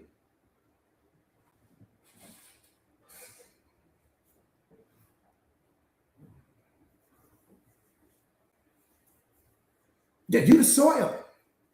Some people's soil is hard. Some people's soil, is nutrient dense. Some people's soil is too moist. Some people's soil is flooded. Some people, you the soil, every single person is going to unlock something different in that person. Look at you. You're not the same version of yourself with every single person you meet. Come on now. Come on now. You get around people, you get around certain, I don't even have to know you to know this. You get around certain people, you totally shut down. Not because something is wrong with you, but because you don't feel safe in that environment. You don't feel like you can really be yourself. You don't feel like they're going to receive you. You don't feel like fill in the blank. So you don't, and it's not because you judging people. It's not because of any of that. The energy in the room doesn't give you permission to unlock certain parts of yourself. So you withhold that. And then when you get around other people, what do? You unlock that. Why? Because they create a space for you that gives you, to qualify my point, they create a space for you that gives you permission to be more of yourself. But you do that for every person as well. That's what I'm trying to get you to understand. So you don't need to be attached to this person, because whatever it is you like about that person, you only like it about that person because of who they become when they're around you. So you the power. That's what I'm trying to get you to understand. Whatever it is that you like about that person only becomes unlocked in your presence. But when you lack self-awareness, you think it's all in. See, I'm gonna give you a perfect example of this. Let's just say you with me. I go hard in the gym. I go hard when it's time to study. I go hard when it's time to grow. I go 5-star in life. If you around me, I'll unlock that in you. We're gonna be in the gym, you're gonna be like, Coach, that's the best workout I ever had. We're gonna be at this workout, over here, you're gonna be like, Coach, that's the best meal I ever had. We're gonna be over here studying, you're gonna be like, Coach, that's the best studying session I've had. Why? Because I created an environment that's gonna give you permission to unlock all of that. And then you're gonna go and be around somebody else, and you're gonna be like, oh, that workout wasn't the same as when I was with Coach. Oh, that study session wasn't the same as when I was with Coach. Oh, that fill in the blank. But because that person can't unlock in you what I unlocked in you. That's what I'm trying to get you to understand. But you do that for other people, beloved. So whatever you think you like about that person, understand that that person is only that version of themselves because of the environment that you create for them that gives them permission to unlock everything that you admire in them. Which means that if I take you out of it, all that's gone. See, here's the thing. When a person fumbles you, they may not realize it at the time. Oh, watch this. When a person fumbles you, they may not realize it at the time, but let me tell you what's going to happen. When they get around that new person, they're going to realize this ain't better than what I had. That's the first thing they're going to realize, because that person doesn't have the power to unlock in them what you unlocked in them. They ain't got it. They're going to be missing you. See, people always come back to us after being disappointed by people they thought were better.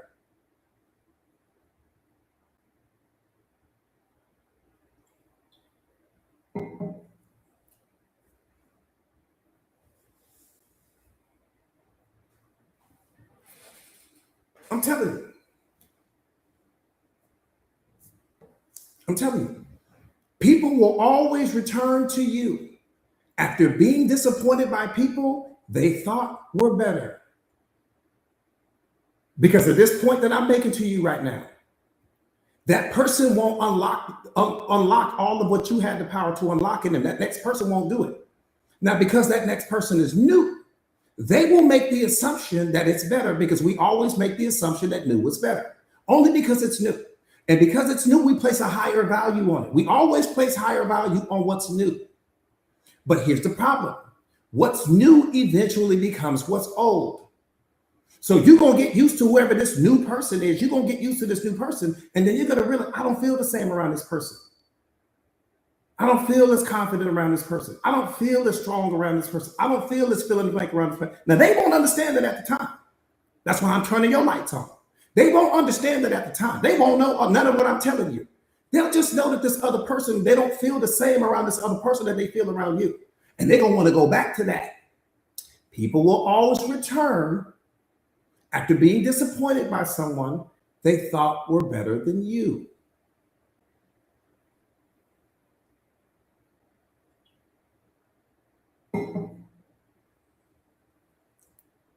Universal truth. That's all universal truth I just gave you. It's not my opinion.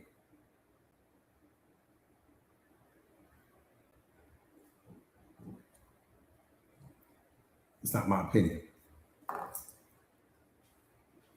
Again, do me a favor, you guys. Let's get the likes up so that we can get the medicine out. Rocco, what's up, my brother? Thank you guys for the gifts. For anybody that I missed, thank you guys for the gifts. Thank you guys for the gifts. Thank you guys. Happy Friday to you all. Do me a favor, you guys. Share the live to your stories if you could, real quick. My job is to make you the greatest version of yourself. I will not fail at my job. That part I can promise you. I won't fail you. I won't fail you. If you need me to change the tire, we're gonna be in trouble. You need me to make the dinner, we're gonna be hungry. So we better get the order and do Uber and DoorDash and all these other people.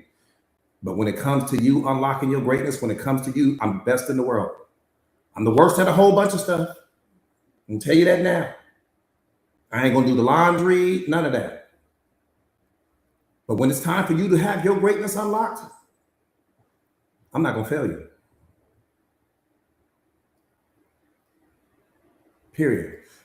Again, do me a favor real quick. I'm telling you now, if you need me to cook something, we're going to be hungry as hell. We're going to have boiled water for dinner. That's what we're going to have. but the conversation gonna be amazing. We might have boiled water for dinner, but the conversation gonna be phenomenal. The conversation gonna be 5-star. The meal might be 1-star. So I'm gonna cook you a 1-star meal, but you're gonna get a 5-star conversation. I promise you, you're gonna get a 1-star meal, but the conversation gonna be exceptional. You're gonna say, Coach, man, Coach, the conversation was so good, I forgot what we was eating. I promise you, meal ain't gonna be about nothing. I can tell you that right now. We're gonna have boiled water. I'm gonna put some seasoning in it, so it's gonna taste a little bit better than the regular boiled water. I know how to season the water now. But I promise you, the conversation, 5-star. I'm gonna give you a Ritz-Carlton conversation, but a Motel 6 meal. That's what you're gonna get. You just live in that truth right there. Coach gonna give me a Ritz-Carlton conversation, but the meal gonna be Motel 6. That's what you get. It's called balance. We got to balance it out. We can't win in all categories. God said, I did not send you there to cook meals. That's not why I sent you there. Fantabulous, I see. God said, I did not send you there to cook meals.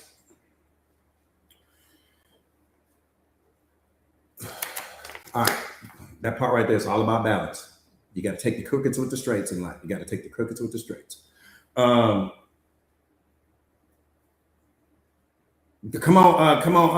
on, Journey. Yeah, you got to be great in your lane. You got to be great in your lane. You got to be a star in your role. Whatever that role is that God gave you, you got to be a star in your role. Just be a star in your role. That's all you got to do.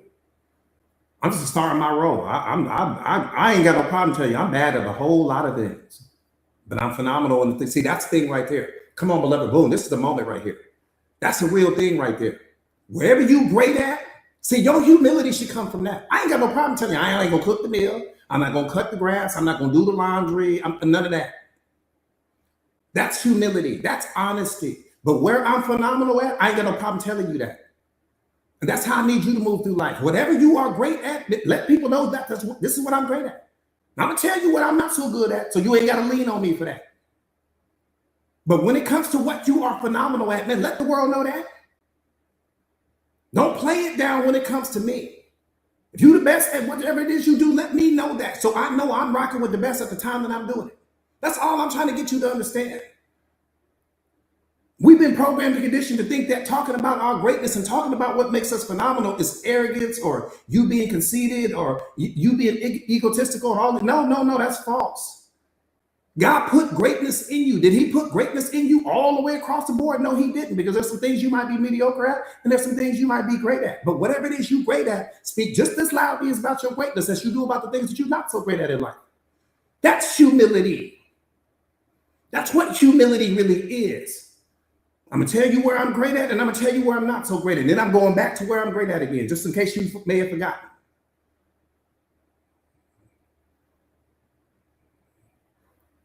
And that's what you want in life. That's balance. That's humility.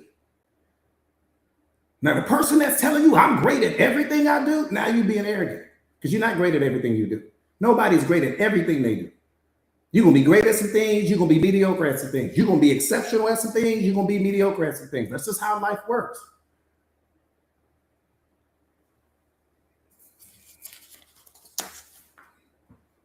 You might be the best basketball player in the world, but a mediocre dad. It's what it is.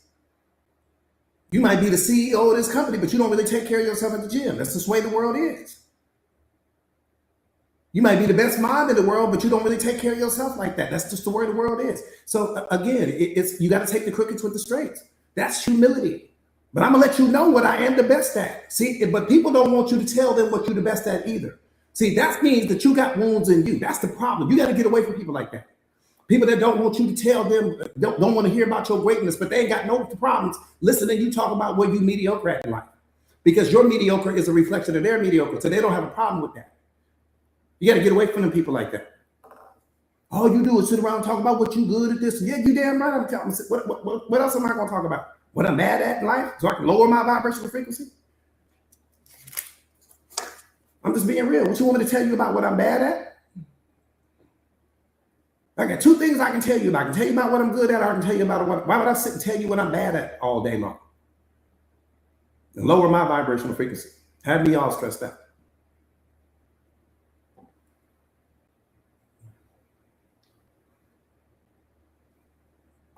Me believing you said you're not good at maintaining relationships. That's okay, beloved, but you're phenomenal at something else.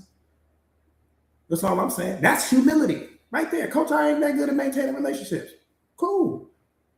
I'm gonna hug you, high five you. We're gonna keep it pushing, but you great at something. So we're gonna highlight the greatness.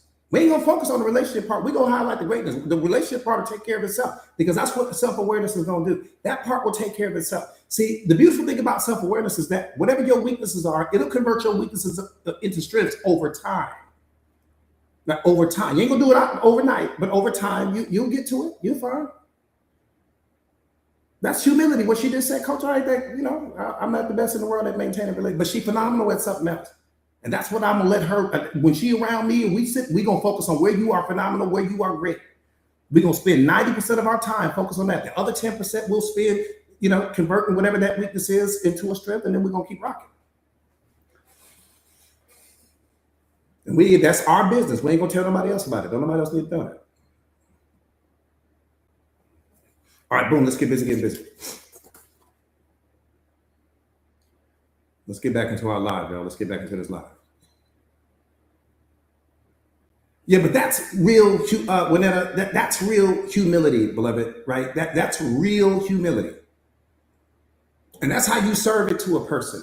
Tell them how badass you are at X, Y, and Z, but then also let them know. But I'm not the person you come and get to fix your engine.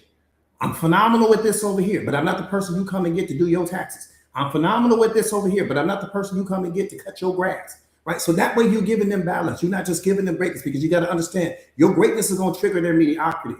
That's a pill that they're able to swallow.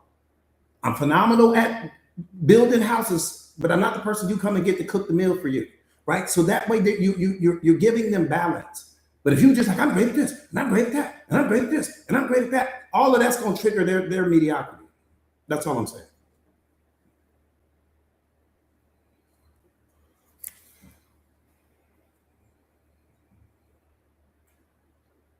That part right there, JD. That part right there. Juliet, what's up, beloved?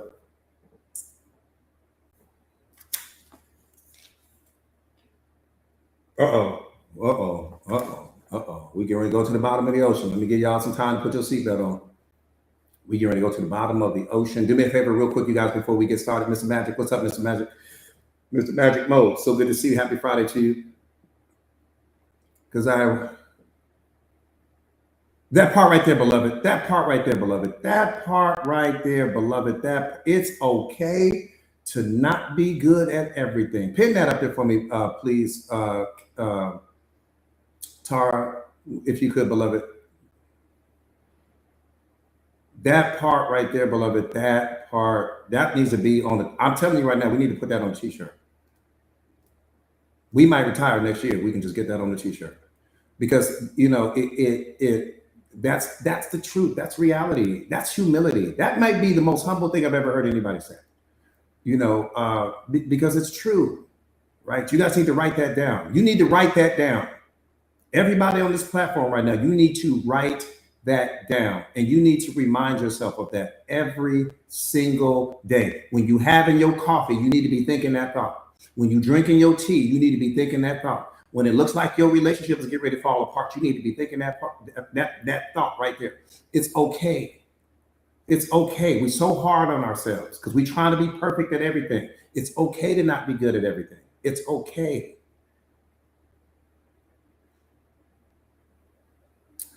Somebody asked a question about the narcissist. What was that narcissist question? Let me see. Because I love that, because I love that. I love that, beloved. I love that. I love that. You hit that out the park. Somebody said, how do you deal with the narcissist?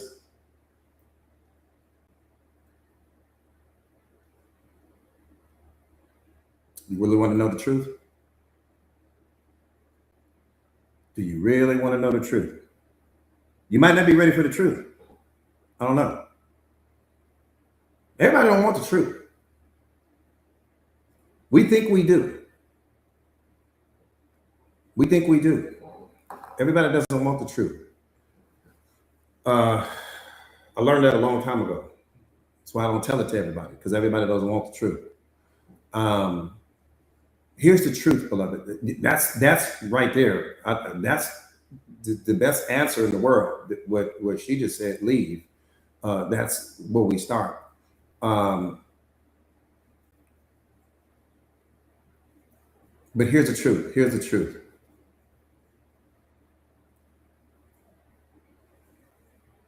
Here's the truth. The first question you have to ask yourself, beloved, is what unhealed version of yourself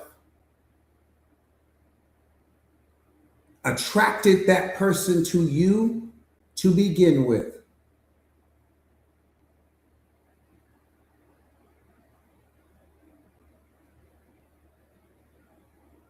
I said, what unhealed version of you attracted that person to you specifically to begin with? Why do I say that?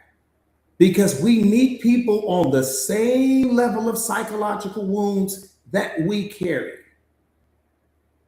That is a universal truth. That person, you attracted that person because that person is operating on the same level of psychological wounds that you carry. Now, your wounds may not be what their wounds are, but your wounds energetically and vibrationally are a match. Some unhealed version of yourself attracted that person into your life to begin with. That's number one. Thank you, man. I appreciate that, beloved. Number two,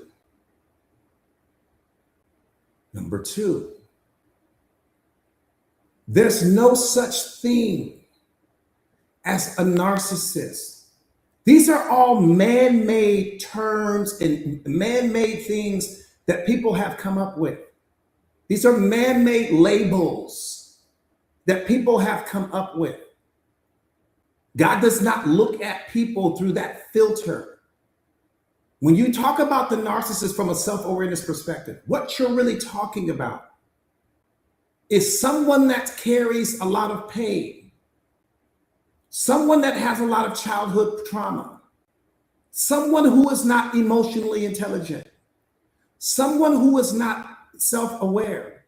That's all you're talking about.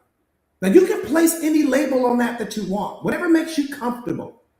But what you're really talking about is someone that has some really deep-seated wounds that they don't know how they're being controlled by their wounds, and they're projecting their wounds onto you.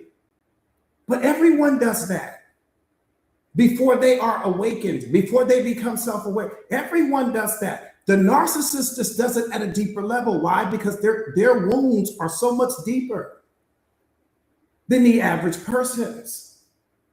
But all of it still circles back to a lack of emotional intelligence, to a lack of self-awareness, to a lack of self-mastery.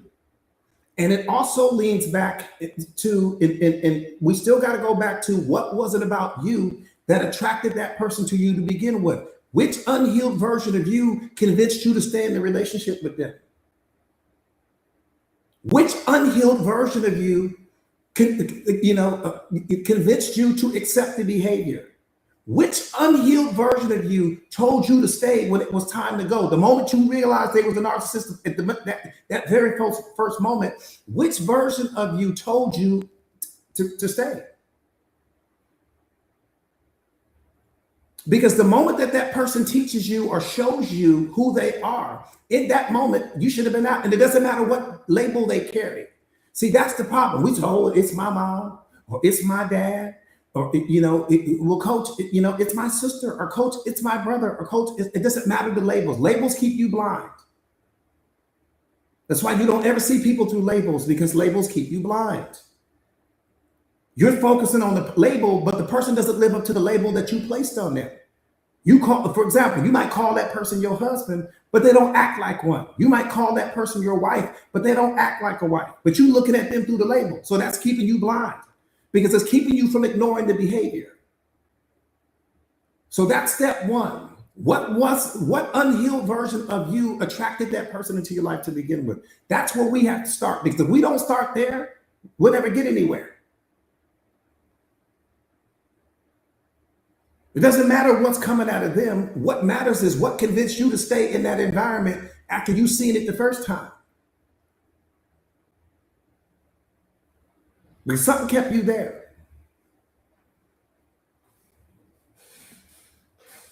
That's the most important question. We don't even want to focus on the fact that they're narcissists. What we want to focus on is what convinced you to stay. What unhealed version of yourself attracted them into your life to begin with? Because if we don't figure that out, guess what you're going to do? You're going to keep attracting narcissists in your life.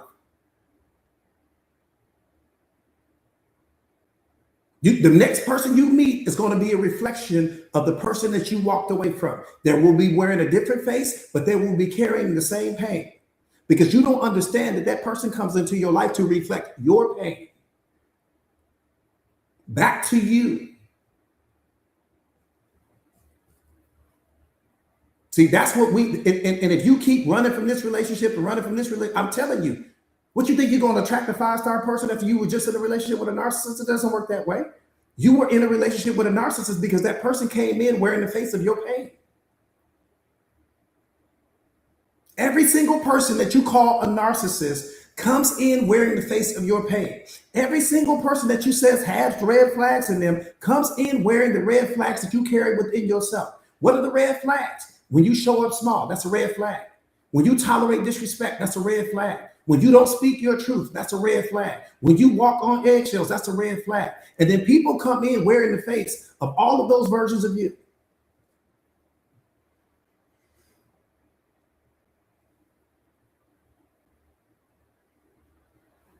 Do me a favor, you guys. Let's get the likes up so that we can get the medicine out. Do me a favor and share the live to your stories. Come on, you guys. We're almost at 500K. We close. What's up, Monica? I'm telling you, you guys got to understand. Stop focusing on the outside world and focus on the one that people are only coming in with carrying your reflection. That's what's important. Again, you guys, Big Homie, what's up, Big Homie? Big Homie here every day. I know he coming. If don't nobody come. Him and Seth, as far as the males and Cosmic G. Do me a favor, you guys. Yeah, share the live to your stories real quick. We get ready to get back in this live, y'all. I told you we get ready to go to the bottom of the ocean. We are going to the bottom of the ocean. We are going to the bottom of the entire ocean. I'm talking about to the bottom. Bottom. And Rich as well. I don't know how I left Rich out.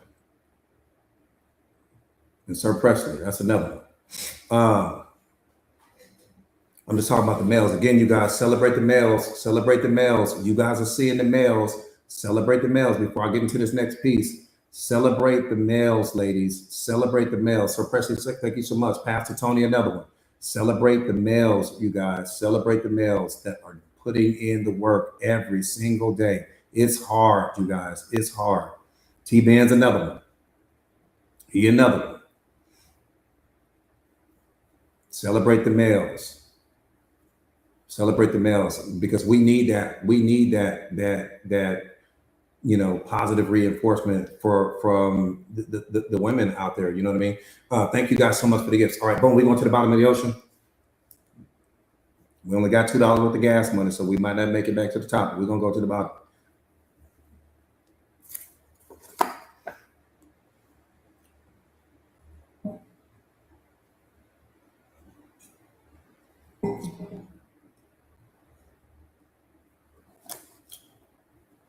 Try Jack, I see you.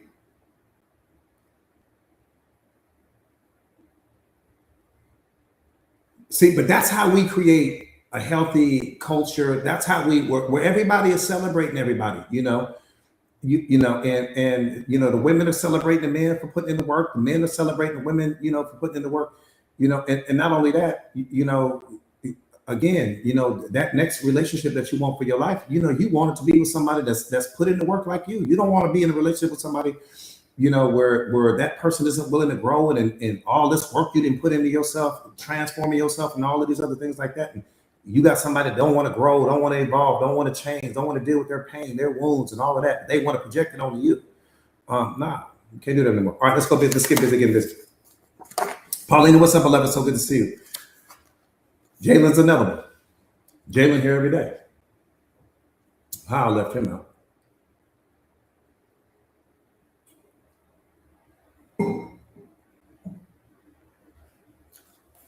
All right, boom.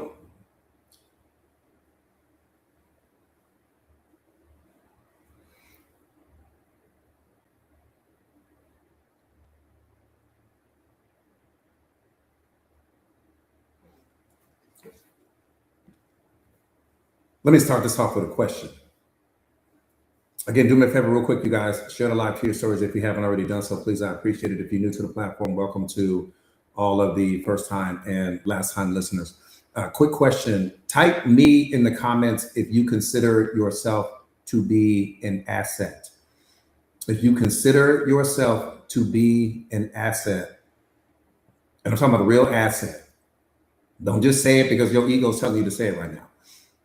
If you consider yourself to be an asset, type me in the comments. Let me see how many means.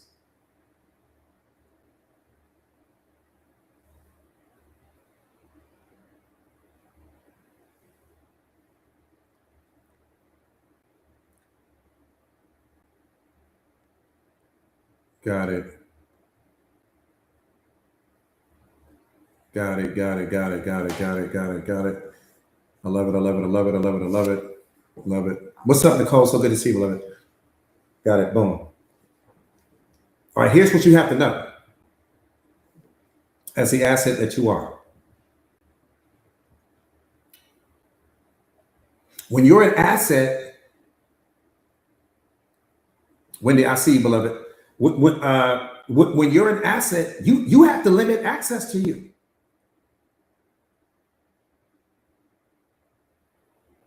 Come on, you guys. When you are an asset, you have to limit access to you.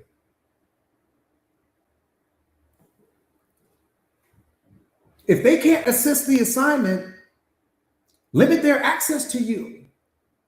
That has to be your mindset. If the person can't assist the assignment, whatever your assignment is at that time, and that's not you being arrogant, you either getting ready to assist the assignment or you're not. And if that person cannot assist the assignment, you have to limit access to you. If they're constantly subtracting value from you, then they shouldn't have access to you. I'm talking directly to somebody on this platform right now. There is somebody on this platform right now where you're giving this person all this 5-star access to you that they don't deserve.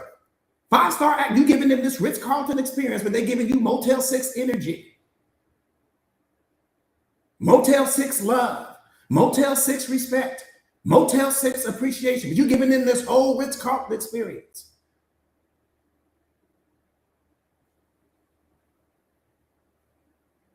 Not everyone deserves proximity to your purpose. That's why I'm saying this to you. Not everyone deserves proximity to your purpose.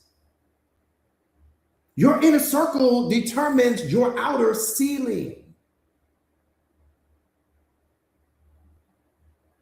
Some people don't need removal, they need repositioning.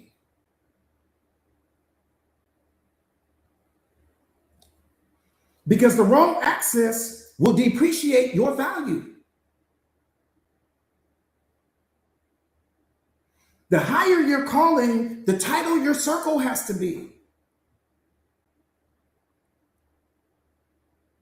I said the higher your calling, the tighter your circle has to be.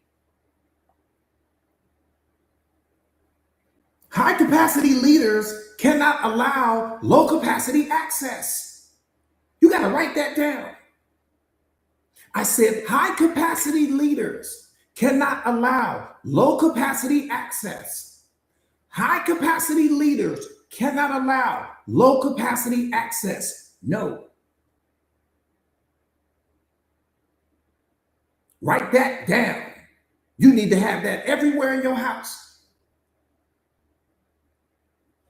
High capacity leaders cannot allow low capacity access, period.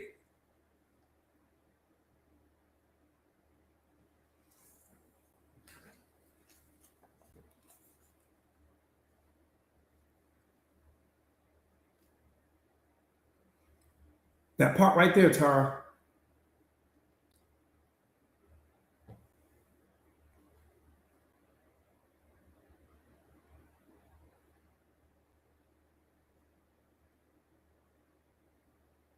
If someone drains your clarity, they shouldn't shape your direction. Some of you guys are in situations right now where this person drains your clarity, but they're also shaping your direction. Making decisions for where you go and making decisions for how you dress and making decisions for what you do, who you hang out with. But they're draining your clarity, but they're shaping your direction at the same time. If a person drains your clarity, they should not have the power to shape your direction.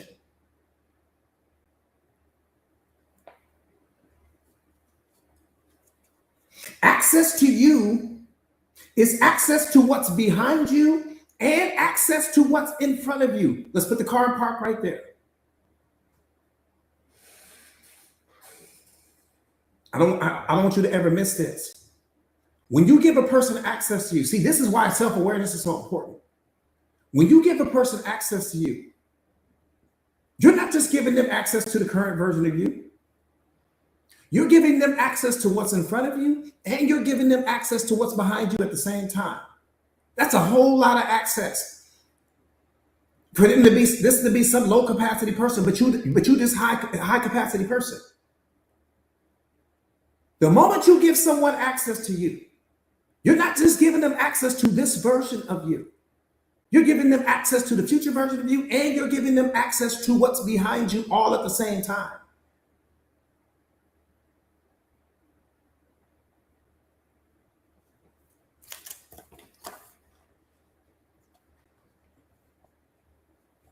One more time, access to you is access to what's behind you and access to what's in front of you. Man, you got to be important for all of that. Think about what I'm saying. At some point in time, that person is going to start to see some of what was behind you. Yeah, they're going to see the future version of you coming, but they're going to also have access to some of what's behind you. That has to be an important person. This can't be no regular low capacity person. You a high capacity person, but you're surrounded by low capacity people. And that's not a knock on them. That just means you've done the work and they haven't. We ain't being disrespectful, but you're a low capacity person. I'm a high capacity person, which means I'm an asset. And if I genuinely see myself as being an asset, what am I doing in these relationships with all these low capacity people?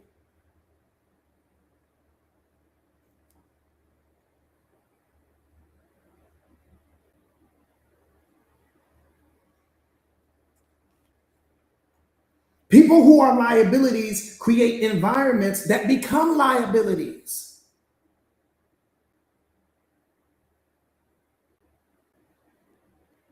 I said people who are liabilities create environments that become liabilities.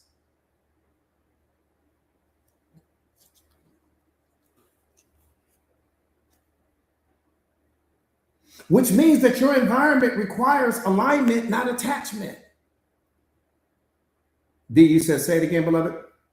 All right. So one more time, access to you is access to what's behind you and access to what's in front of you all at the same time. People who are liabilities create environments that become liabilities as well. Which means that your environment requires alignment, not attachment. If you're keeping this person around and you can clearly see that they are a low capacity person, that means that you are attached to them. What do we say all the time? You are never in control of the attachment. The attachment is always in control of you. You ain't in control of not a single attachment that you have. That's why it's an attachment, because it's in control of you mentally, spiritually, and emotionally. So if you consider yourself to be a high capacity person, but you got this low capacity person around you, you're attached to them. That's why you keep them there. Which means that you can't be a high capacity person. You're only a low capacity person masquerading as that's your ego telling you that you're high capacity.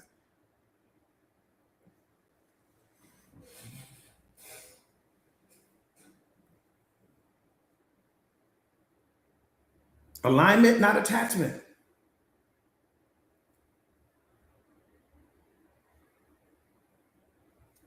I appreciate that. I appreciate that, King. See, discernment is not judgment. It's stewardship. It's not judgment. In life, you must learn the difference between people in your life who are assets and the people in your life who are liabilities. As the asset, you got to know the difference between the two. There's only two baskets that a person can fit in. This person is either an asset or they're a liability. If they're a liability, they're going to create an environment that's going to be a liability as well. Now, two baskets. So this is not hard for us to figure out. When you look at your life through that filter, is the people in your life, are they assets or are they liabilities?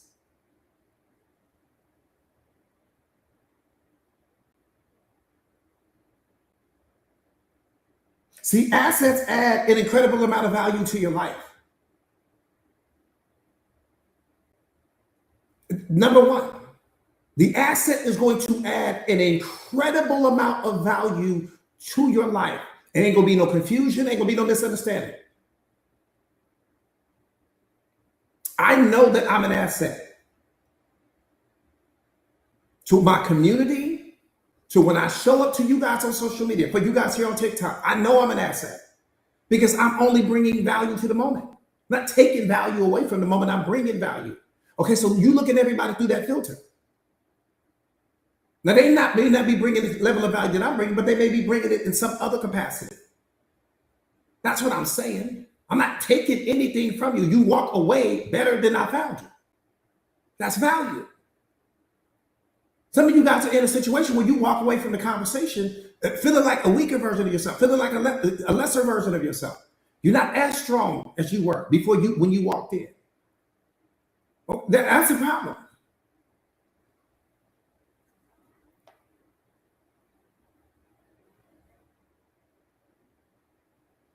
Here's another way that you know that a person is an asset. They multiply what's in your hand and what's in your mind. Assets multiply what's in your hand, and they also multiply what's in your mind. Multiply what's in your hands means whatever it is you're working on at that time. They're going to multiply that, but they're going to also multiply what's in your mind. A true asset will multiply what's in your hands, and they will multiply what's in your mind all at the same time.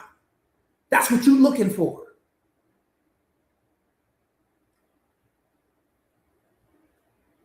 Liability ain't gonna do them but take all that away. There ain't no multiplying.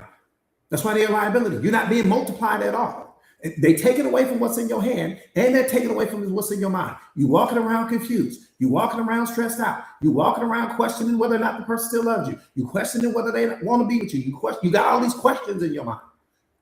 Liabilities leave you with questions. Assets leave you with answers.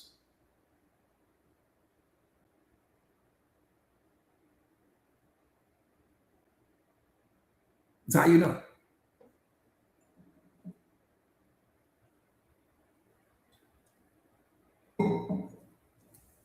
So if you got more questions than answers in your relationship, that should tell you all you need to know. Some of you guys wake up with questions. You waking up with questions, not because you're the problem, because you with a person, you might be the asset, but you with a liability. You're not going to create a powerful life with that.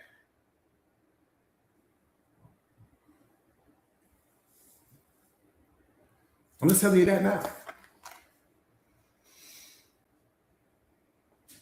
One more time. Assets multiply what's in your hand, but they also multiply what's in your minds, beloved.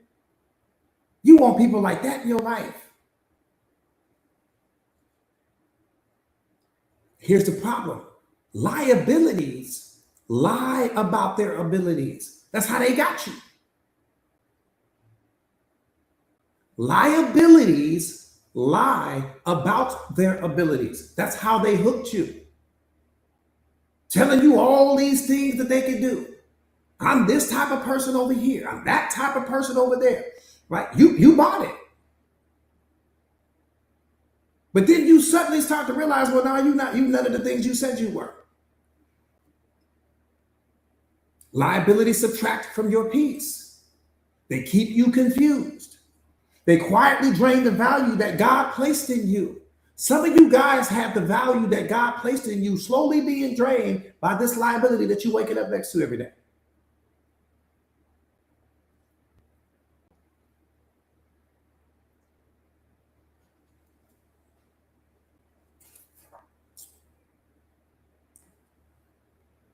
You owe love to everyone. Beloved, listen to me. Listen to me. Listen to what I'm saying to you. Aquarian goddess, I see you, beloved. Listen to what I'm saying to you. You owe love to every person you see because that's what you come from. That's what God wants you to do. What you don't owe them is access to you. That's a big difference between the two. You owe everyone love that you see, beloved, because what you fail to give someone else, you also fail to give yourself. What you refuse to give them, you are also refusing to give yourself. Understand that. So we get that part. So you owe love to every person you see. That's what God wants you to do. He didn't say anything about giving them access to you. That's a different conversation. Give them the love from a distance. But they don't deserve access to you. The only people that deserve access to you are high capacity people and people that are assets like you. Give everyone love, but don't give everyone access.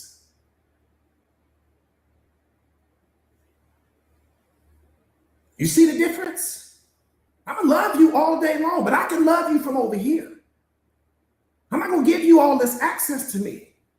And you disrespect me. I'm not going to give you access to me. You verbally abuse me. I'm not going to give you access to me. You don't treat me the way I want to be treated and the way I deserve. I'm not going to give you access to me. I'm not going to stop loving you because the moment I stop loving you, I harden my heart and I also cut love's presence off in me. You're not that serious. So I'm going to love you all day long, but you will not gain access to me.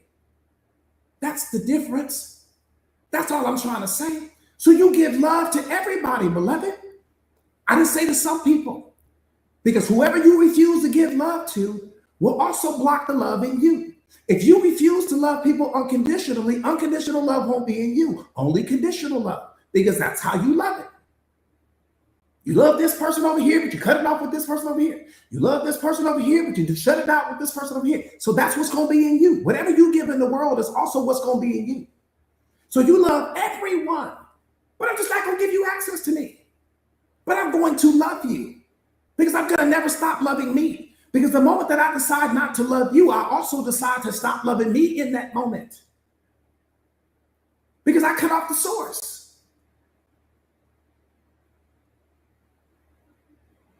Some of you guys got that confused. You giving people the love and you giving them the access, but they don't deserve the access. The love is what they do deserve. The access they don't.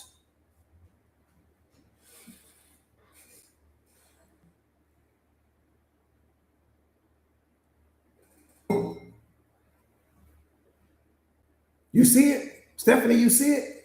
Stephanie, I'm telling you, beloved, that when you do that right there, I'm telling you, you're going to become something. Because when you cut off access, let me tell you why I say that. Let me tell you why I say that. Jalen, I know you see it. Let me tell you why I say that. It's because when you cut the access off, you teach people more. Don't tell people, don't try to prove your worth to anybody. Don't try to get anybody to see anything in you. Don't try to get them to see your value. People don't see in you what you're going to see in yourself. But here's what you got to understand. Here's what you got to understand. I teach you more by cutting off the access to me than my words ever will. I teach you more by cutting off the access to me than my behavior ever will. I give you a world-class lesson into who I am by simply removing access. I will never remove the love. And the reason why I won't remove the love is because when I harden my heart against you, I also harden it against myself. God's heart is never hardened towards anyone. That's what love is. Love is a heart that doesn't harden itself toward anyone for any reason. You disrespected me, I'm not going to harden my heart, ruin myself. You verbally abused me. I'm not gonna harden my heart and ruin me. You betrayed me. You cheated on me. I'm not gonna harden my heart and ruin myself because of your behavior and because of who you are. I'm not gonna do that. I'm getting ready to screw me. You already hurt me by the betrayal, by the lying, by the cheating, and I'm gonna become a reflection of you because that's exactly what you get ready to do. When you harden your heart toward that person, you become a reflection of the person, not reflection of God. Your job is to carry his reflection, not the person's. So when you got all this anger in you, you got all this resentment in you, you got all this frustration in you, you got all this rage in you. You're not a reflection of God. You're a reflection of the person that created that experience in you. You didn't lost the game now. You didn't got hurt twice. You got hurt from the person. And now you're going to be scarred internally. So now you won't have unconditional love flowing through you because you've hardened your heart. One more time. Unconditional love is a heart that doesn't harden itself toward anyone for any reason. Whatever that person did to you, that's data.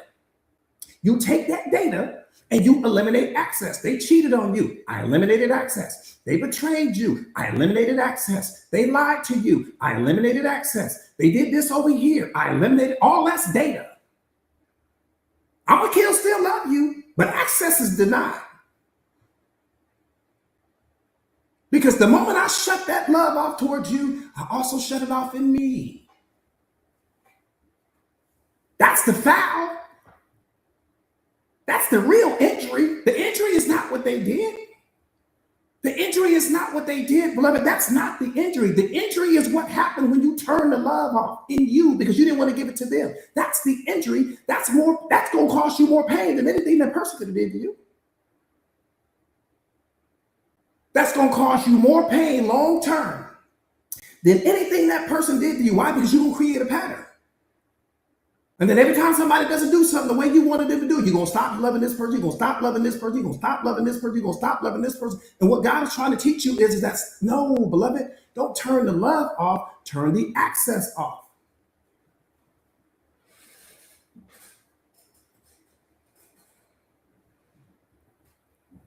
Am I making sense? Does everybody got that?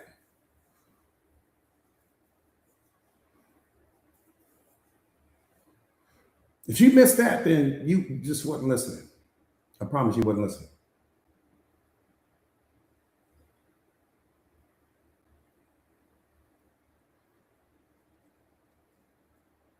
I'm telling you, I'm not going to, listen, I'm going to teach you more. Now we're talking about transmute that energy. Alana, I know you got it, beloved. Now we're talking about transmute that energy. Once I turn that access to you off, I'm going straight to the gym. Once I turn that access, I'm booking my flight to go take myself on that vacation. Once I turn that access off, I'm going to go do something nice for myself. Once I have to eliminate that access, and now I'm reprogramming my mind. So every time that I have to turn that access off, I'm doing something positive for me. I ain't got time to be crying. I ain't got time to be worried. I'm going to do a yoga class. I'm going to take a kickboxing class. I'm going to get all that energy out of me. Every single time that something negative happens to you, do something positive for yourself because you're reprogramming your mind. This is how you alchemize all negative situations. And then what your brain is going to do is this. The moment that something negative happens to you, your brain going to start getting excited because it knows that you get ready to do something positive for yourself. That person cut me off in traffic, I'm going to buy myself some coffee. This person did this over here, I'm taking myself out to dinner. This person did this thing over here, I'm taking myself to a movie. I'm always doing something positive for me when something negative happens outside of me. This is how I reprogram my mind. So whatever you say, any negative criticism you give me, my brain gets excited instantly. Because there's only two things you're going to do with that energy. You're going to use that energy to attack yourself, or you're going to use that energy as a catalyst to transform yourself. Those are the two things you're going to do. And 9 out of 10 people, you're going to use that energy to attack yourself.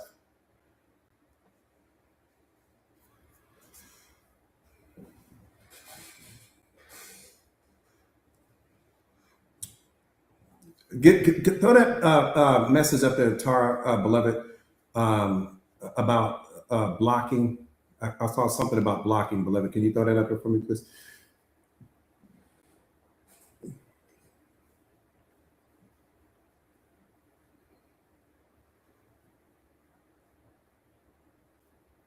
You said, how do you love if you block them?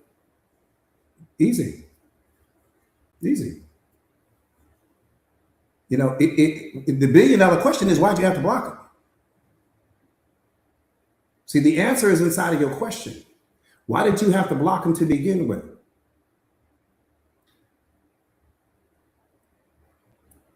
Right? If you consider yourself to be a high capacity person, well, the person did something, said something, behaved in a way that was out of alignment with who you are or who you are becoming. That's the only reason why you had to block the person, right? And if that person did that, it's because that person is not a part of your 33. I don't think you guys understand. Like, life is all about your 33. Life is about you being aligned with your 33. You know, and what do we say all the time? You know, too much access to anything is a bad thing. You know, because people stop appreciating what they have too much access to. People stop valuing what they have too much access to. That's what you do. That's what I do. We all do it. We are masters at it. Your 33 is this. You know, God created you to impact your 33. What's your 33? 33% of the people in the world are going to love you. It doesn't matter what you do. It doesn't matter what you say. They're going to get you. They're going to see you. They're going to vibe with you. People can't turn them against you. That's your 33. And then there's going to be 33% of the people that won't rock with you. No matter what you do. You can have a perfect life. You don't bother people. You save puppies. You rescue little birds. You do all this. Give water to the homeless. You do all these wonderful things. They won't like you. They just won't like you. Doesn't matter what you do. And then there's going to be those 33% of those people that won't have a dog in the fight either way. They don't like you. They don't hate you. They're neutral. What you're focused on in life is your 33. The people that you were sent here to impact. That's all you focused on.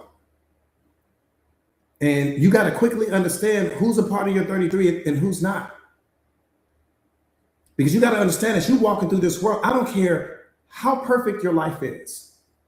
I don't care how perfect literally, listen to what I'm saying to you. I'm talking with a straight face right now. You could literally save puppies all day. You could paint houses for houses of humanity. You could send water to Africa. You know, you could feed the homeless and people will still not like you. They're going to find something wrong with you. You ain't doing nothing. You volunteer all day. You give water out all day. You feed the hungry. You do all these things, but they still don't like you. But you didn't do anything. I'm talking about you could literally have the most picture perfect life and they still won't like you. And it'll leave you scratching your head like, what's wrong with these people? But here's the thing, beloved, they don't like themselves. And when people see you, you trigger the part of them that they don't like about themselves. So it has nothing to do with you. That's why I tell you guys, stop trying to get people to see you. Stop trying to get people to like you. Stop trying to get people to validate you. People are not extensions of your value system. People are always operating at their level of consciousness, not yours. So as I'm moving through life, I'm only focused on my 33. The people in my community, the Mindset Masters, they're my 33. We rock with each other. It just is what it is. You know, the people on this platform that show up every day, it's a part of my 33. Here's what I need you to understand.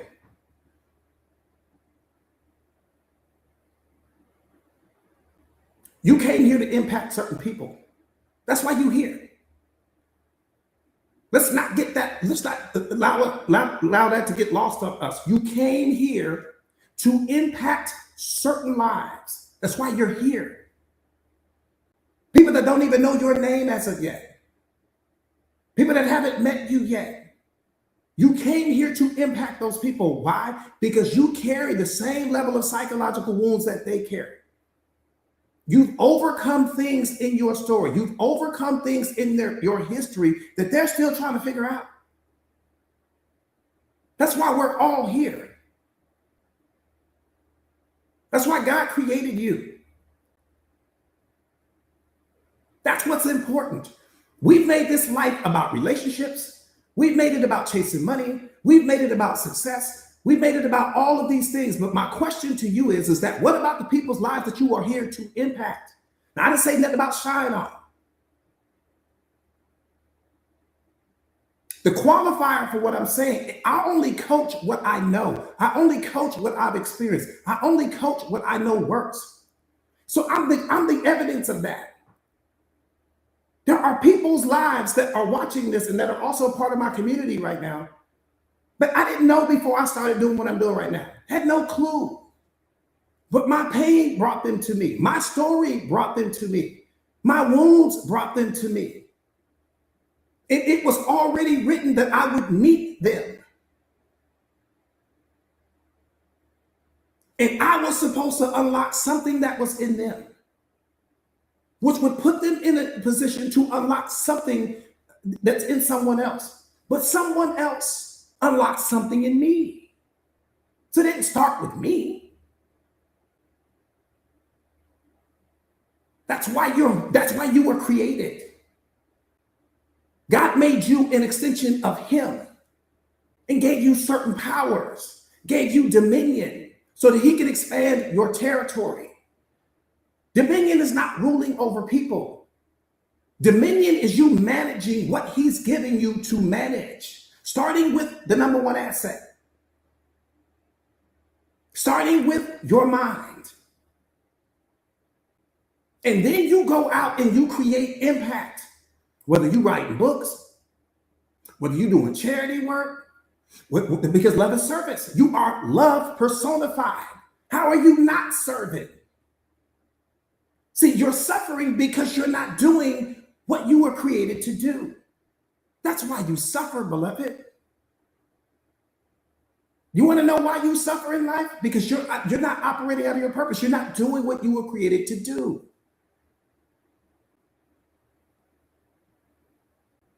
That's why you suffer. You are unconditional love personified. So anytime that you are not giving what you are, you're going to suffer. You're going to suffer. Anything not operating out of its purpose is going to suffer. You take a lion from the wild and you take it to the zoo and you cage that lion. Yeah, the lion is still alive, but it's not operating out of its purpose anymore. It's suffering. It's suffering.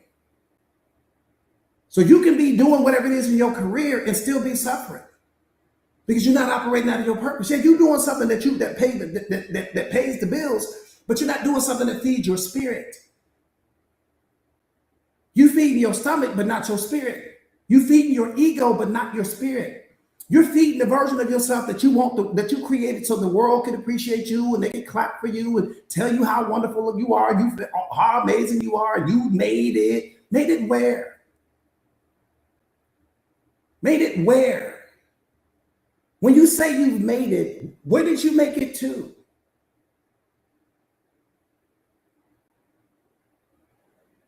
Where'd you make it to?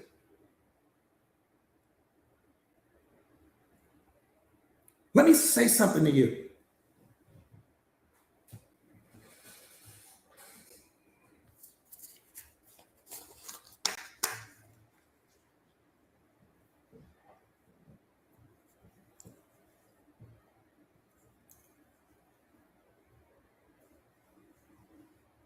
Let me say something to you. We got it all wrong, man.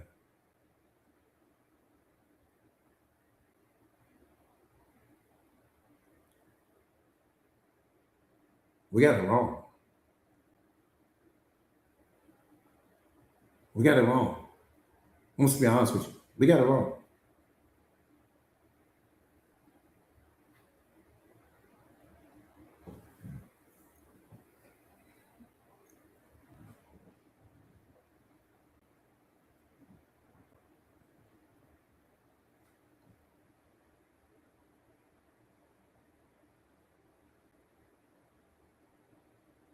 You are infinitely, and I'm doubling down on that word, you are infinitely more powerful than every Bible in history ever written. Let me say that to you right now. Throw my book in there as well. You are infinitely more powerful than every Bible in history combined. Let me qualify that for you in case you're struggling. What do you think the Bible is about? The Bible is about you. The Bible is about what you can do. The Bible is about people that have unlocked different versions of themselves that carry the same consciousness that you carry. The Bible comes from self-awareness, not the other way around. In other words, the Bible did not create self-awareness. Self-awareness is what gave birth to the Bible. Because the people that wrote the Bible were awakened. That's what it was all about. That's what they were writing about. They were writing about their experiences. And they put those experiences to the best of their abilities into a book that you got sitting at your house right now. But you've let somebody program and condition you to think that the book is more powerful than you. No, the book is not even 1% of what you are. The book only is a reflection of what you are capable of. I got to speak for my father now. I'm giving them about how you feel. The book is only a reflection of what you are capable of. They did the best that they could to capture all of that so that you would know, because that's what self-awareness is, beloved. Self-awareness is love, it's service. They were trying to serve you. They were trying to let you know what you think Jesus came here for. Jesus came to be the example of what's possible for you. God sent us an example, because how you gonna model your life after something if you don't have an example? You don't have some blueprint. So he gave us a blueprint.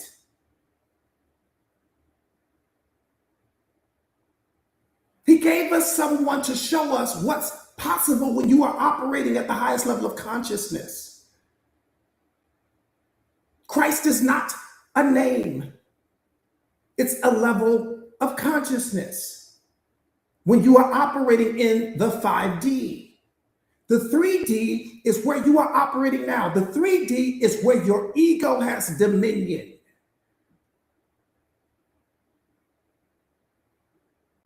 The 4D is where your spiritual awakening begins. The 5D is the ultimate goal. So when you sit and tell me that you're reading the Bible, okay, that's wonderful, beloved. But what is that doing for you? The Bible is predicated on what you are. It's only a reflection of what's possible for you. But we stop there. We limit ourselves there. We think that's the end. No, that's the beginning.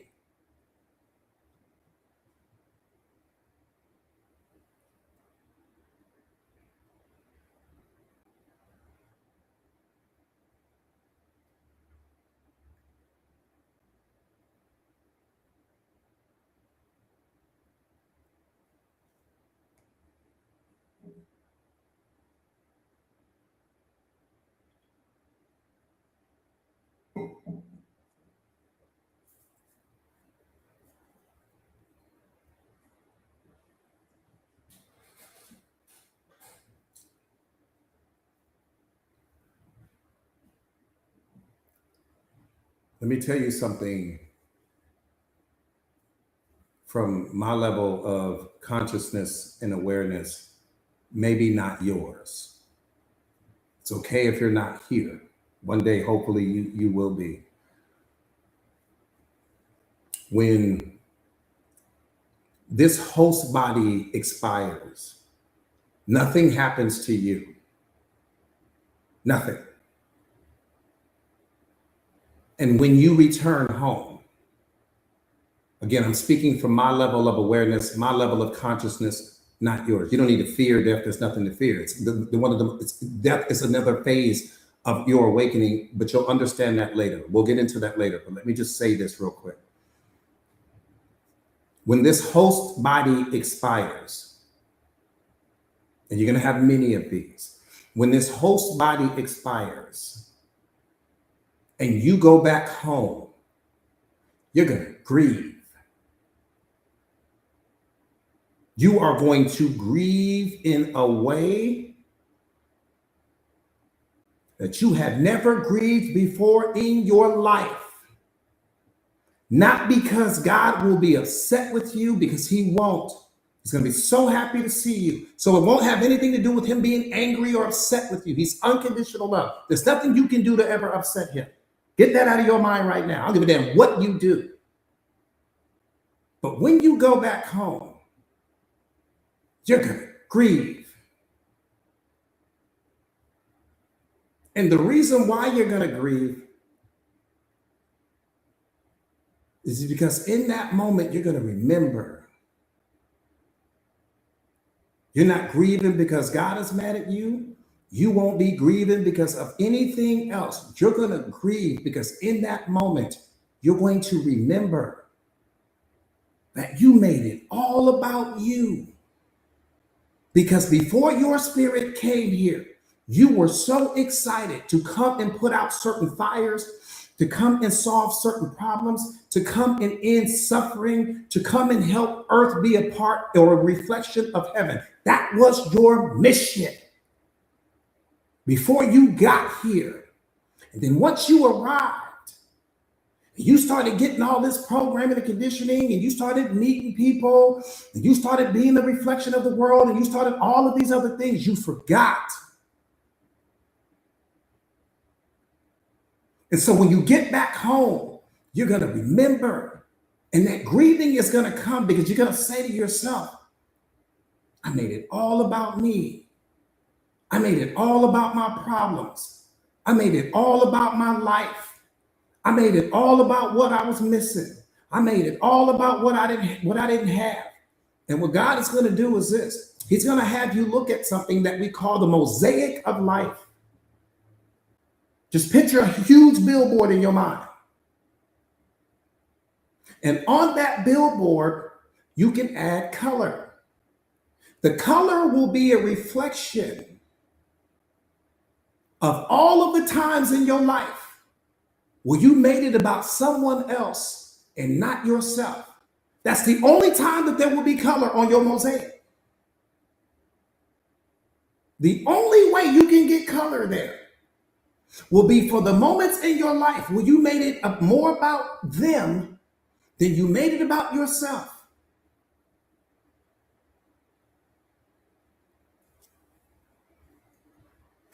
I was created not just to be a reminder for you, but I'm like that halftime show so that you could course correct, so that you could still make changes, so that when you do get home, you don't forget and you don't have to grieve and you don't have to feel bad. So you have an opportunity right now to shift. You have an opportunity to pivot. You have an opportunity to change course, change direction, where you're not just making this life about you and what's missing from you and what you don't have and what's wrong with your life and what you're missing and all of these other things like that. You can still course correct. But what I will tell you is this: you're going to look at that mosaic and there won't be any color on there.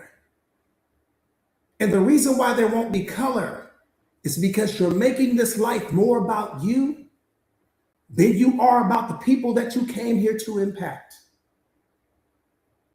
Let that sit in your spirit today.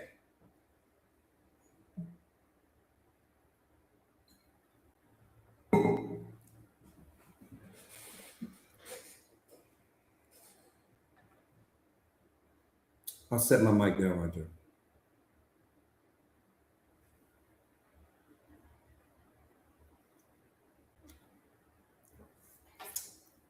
I will set my mic down right there. Boom.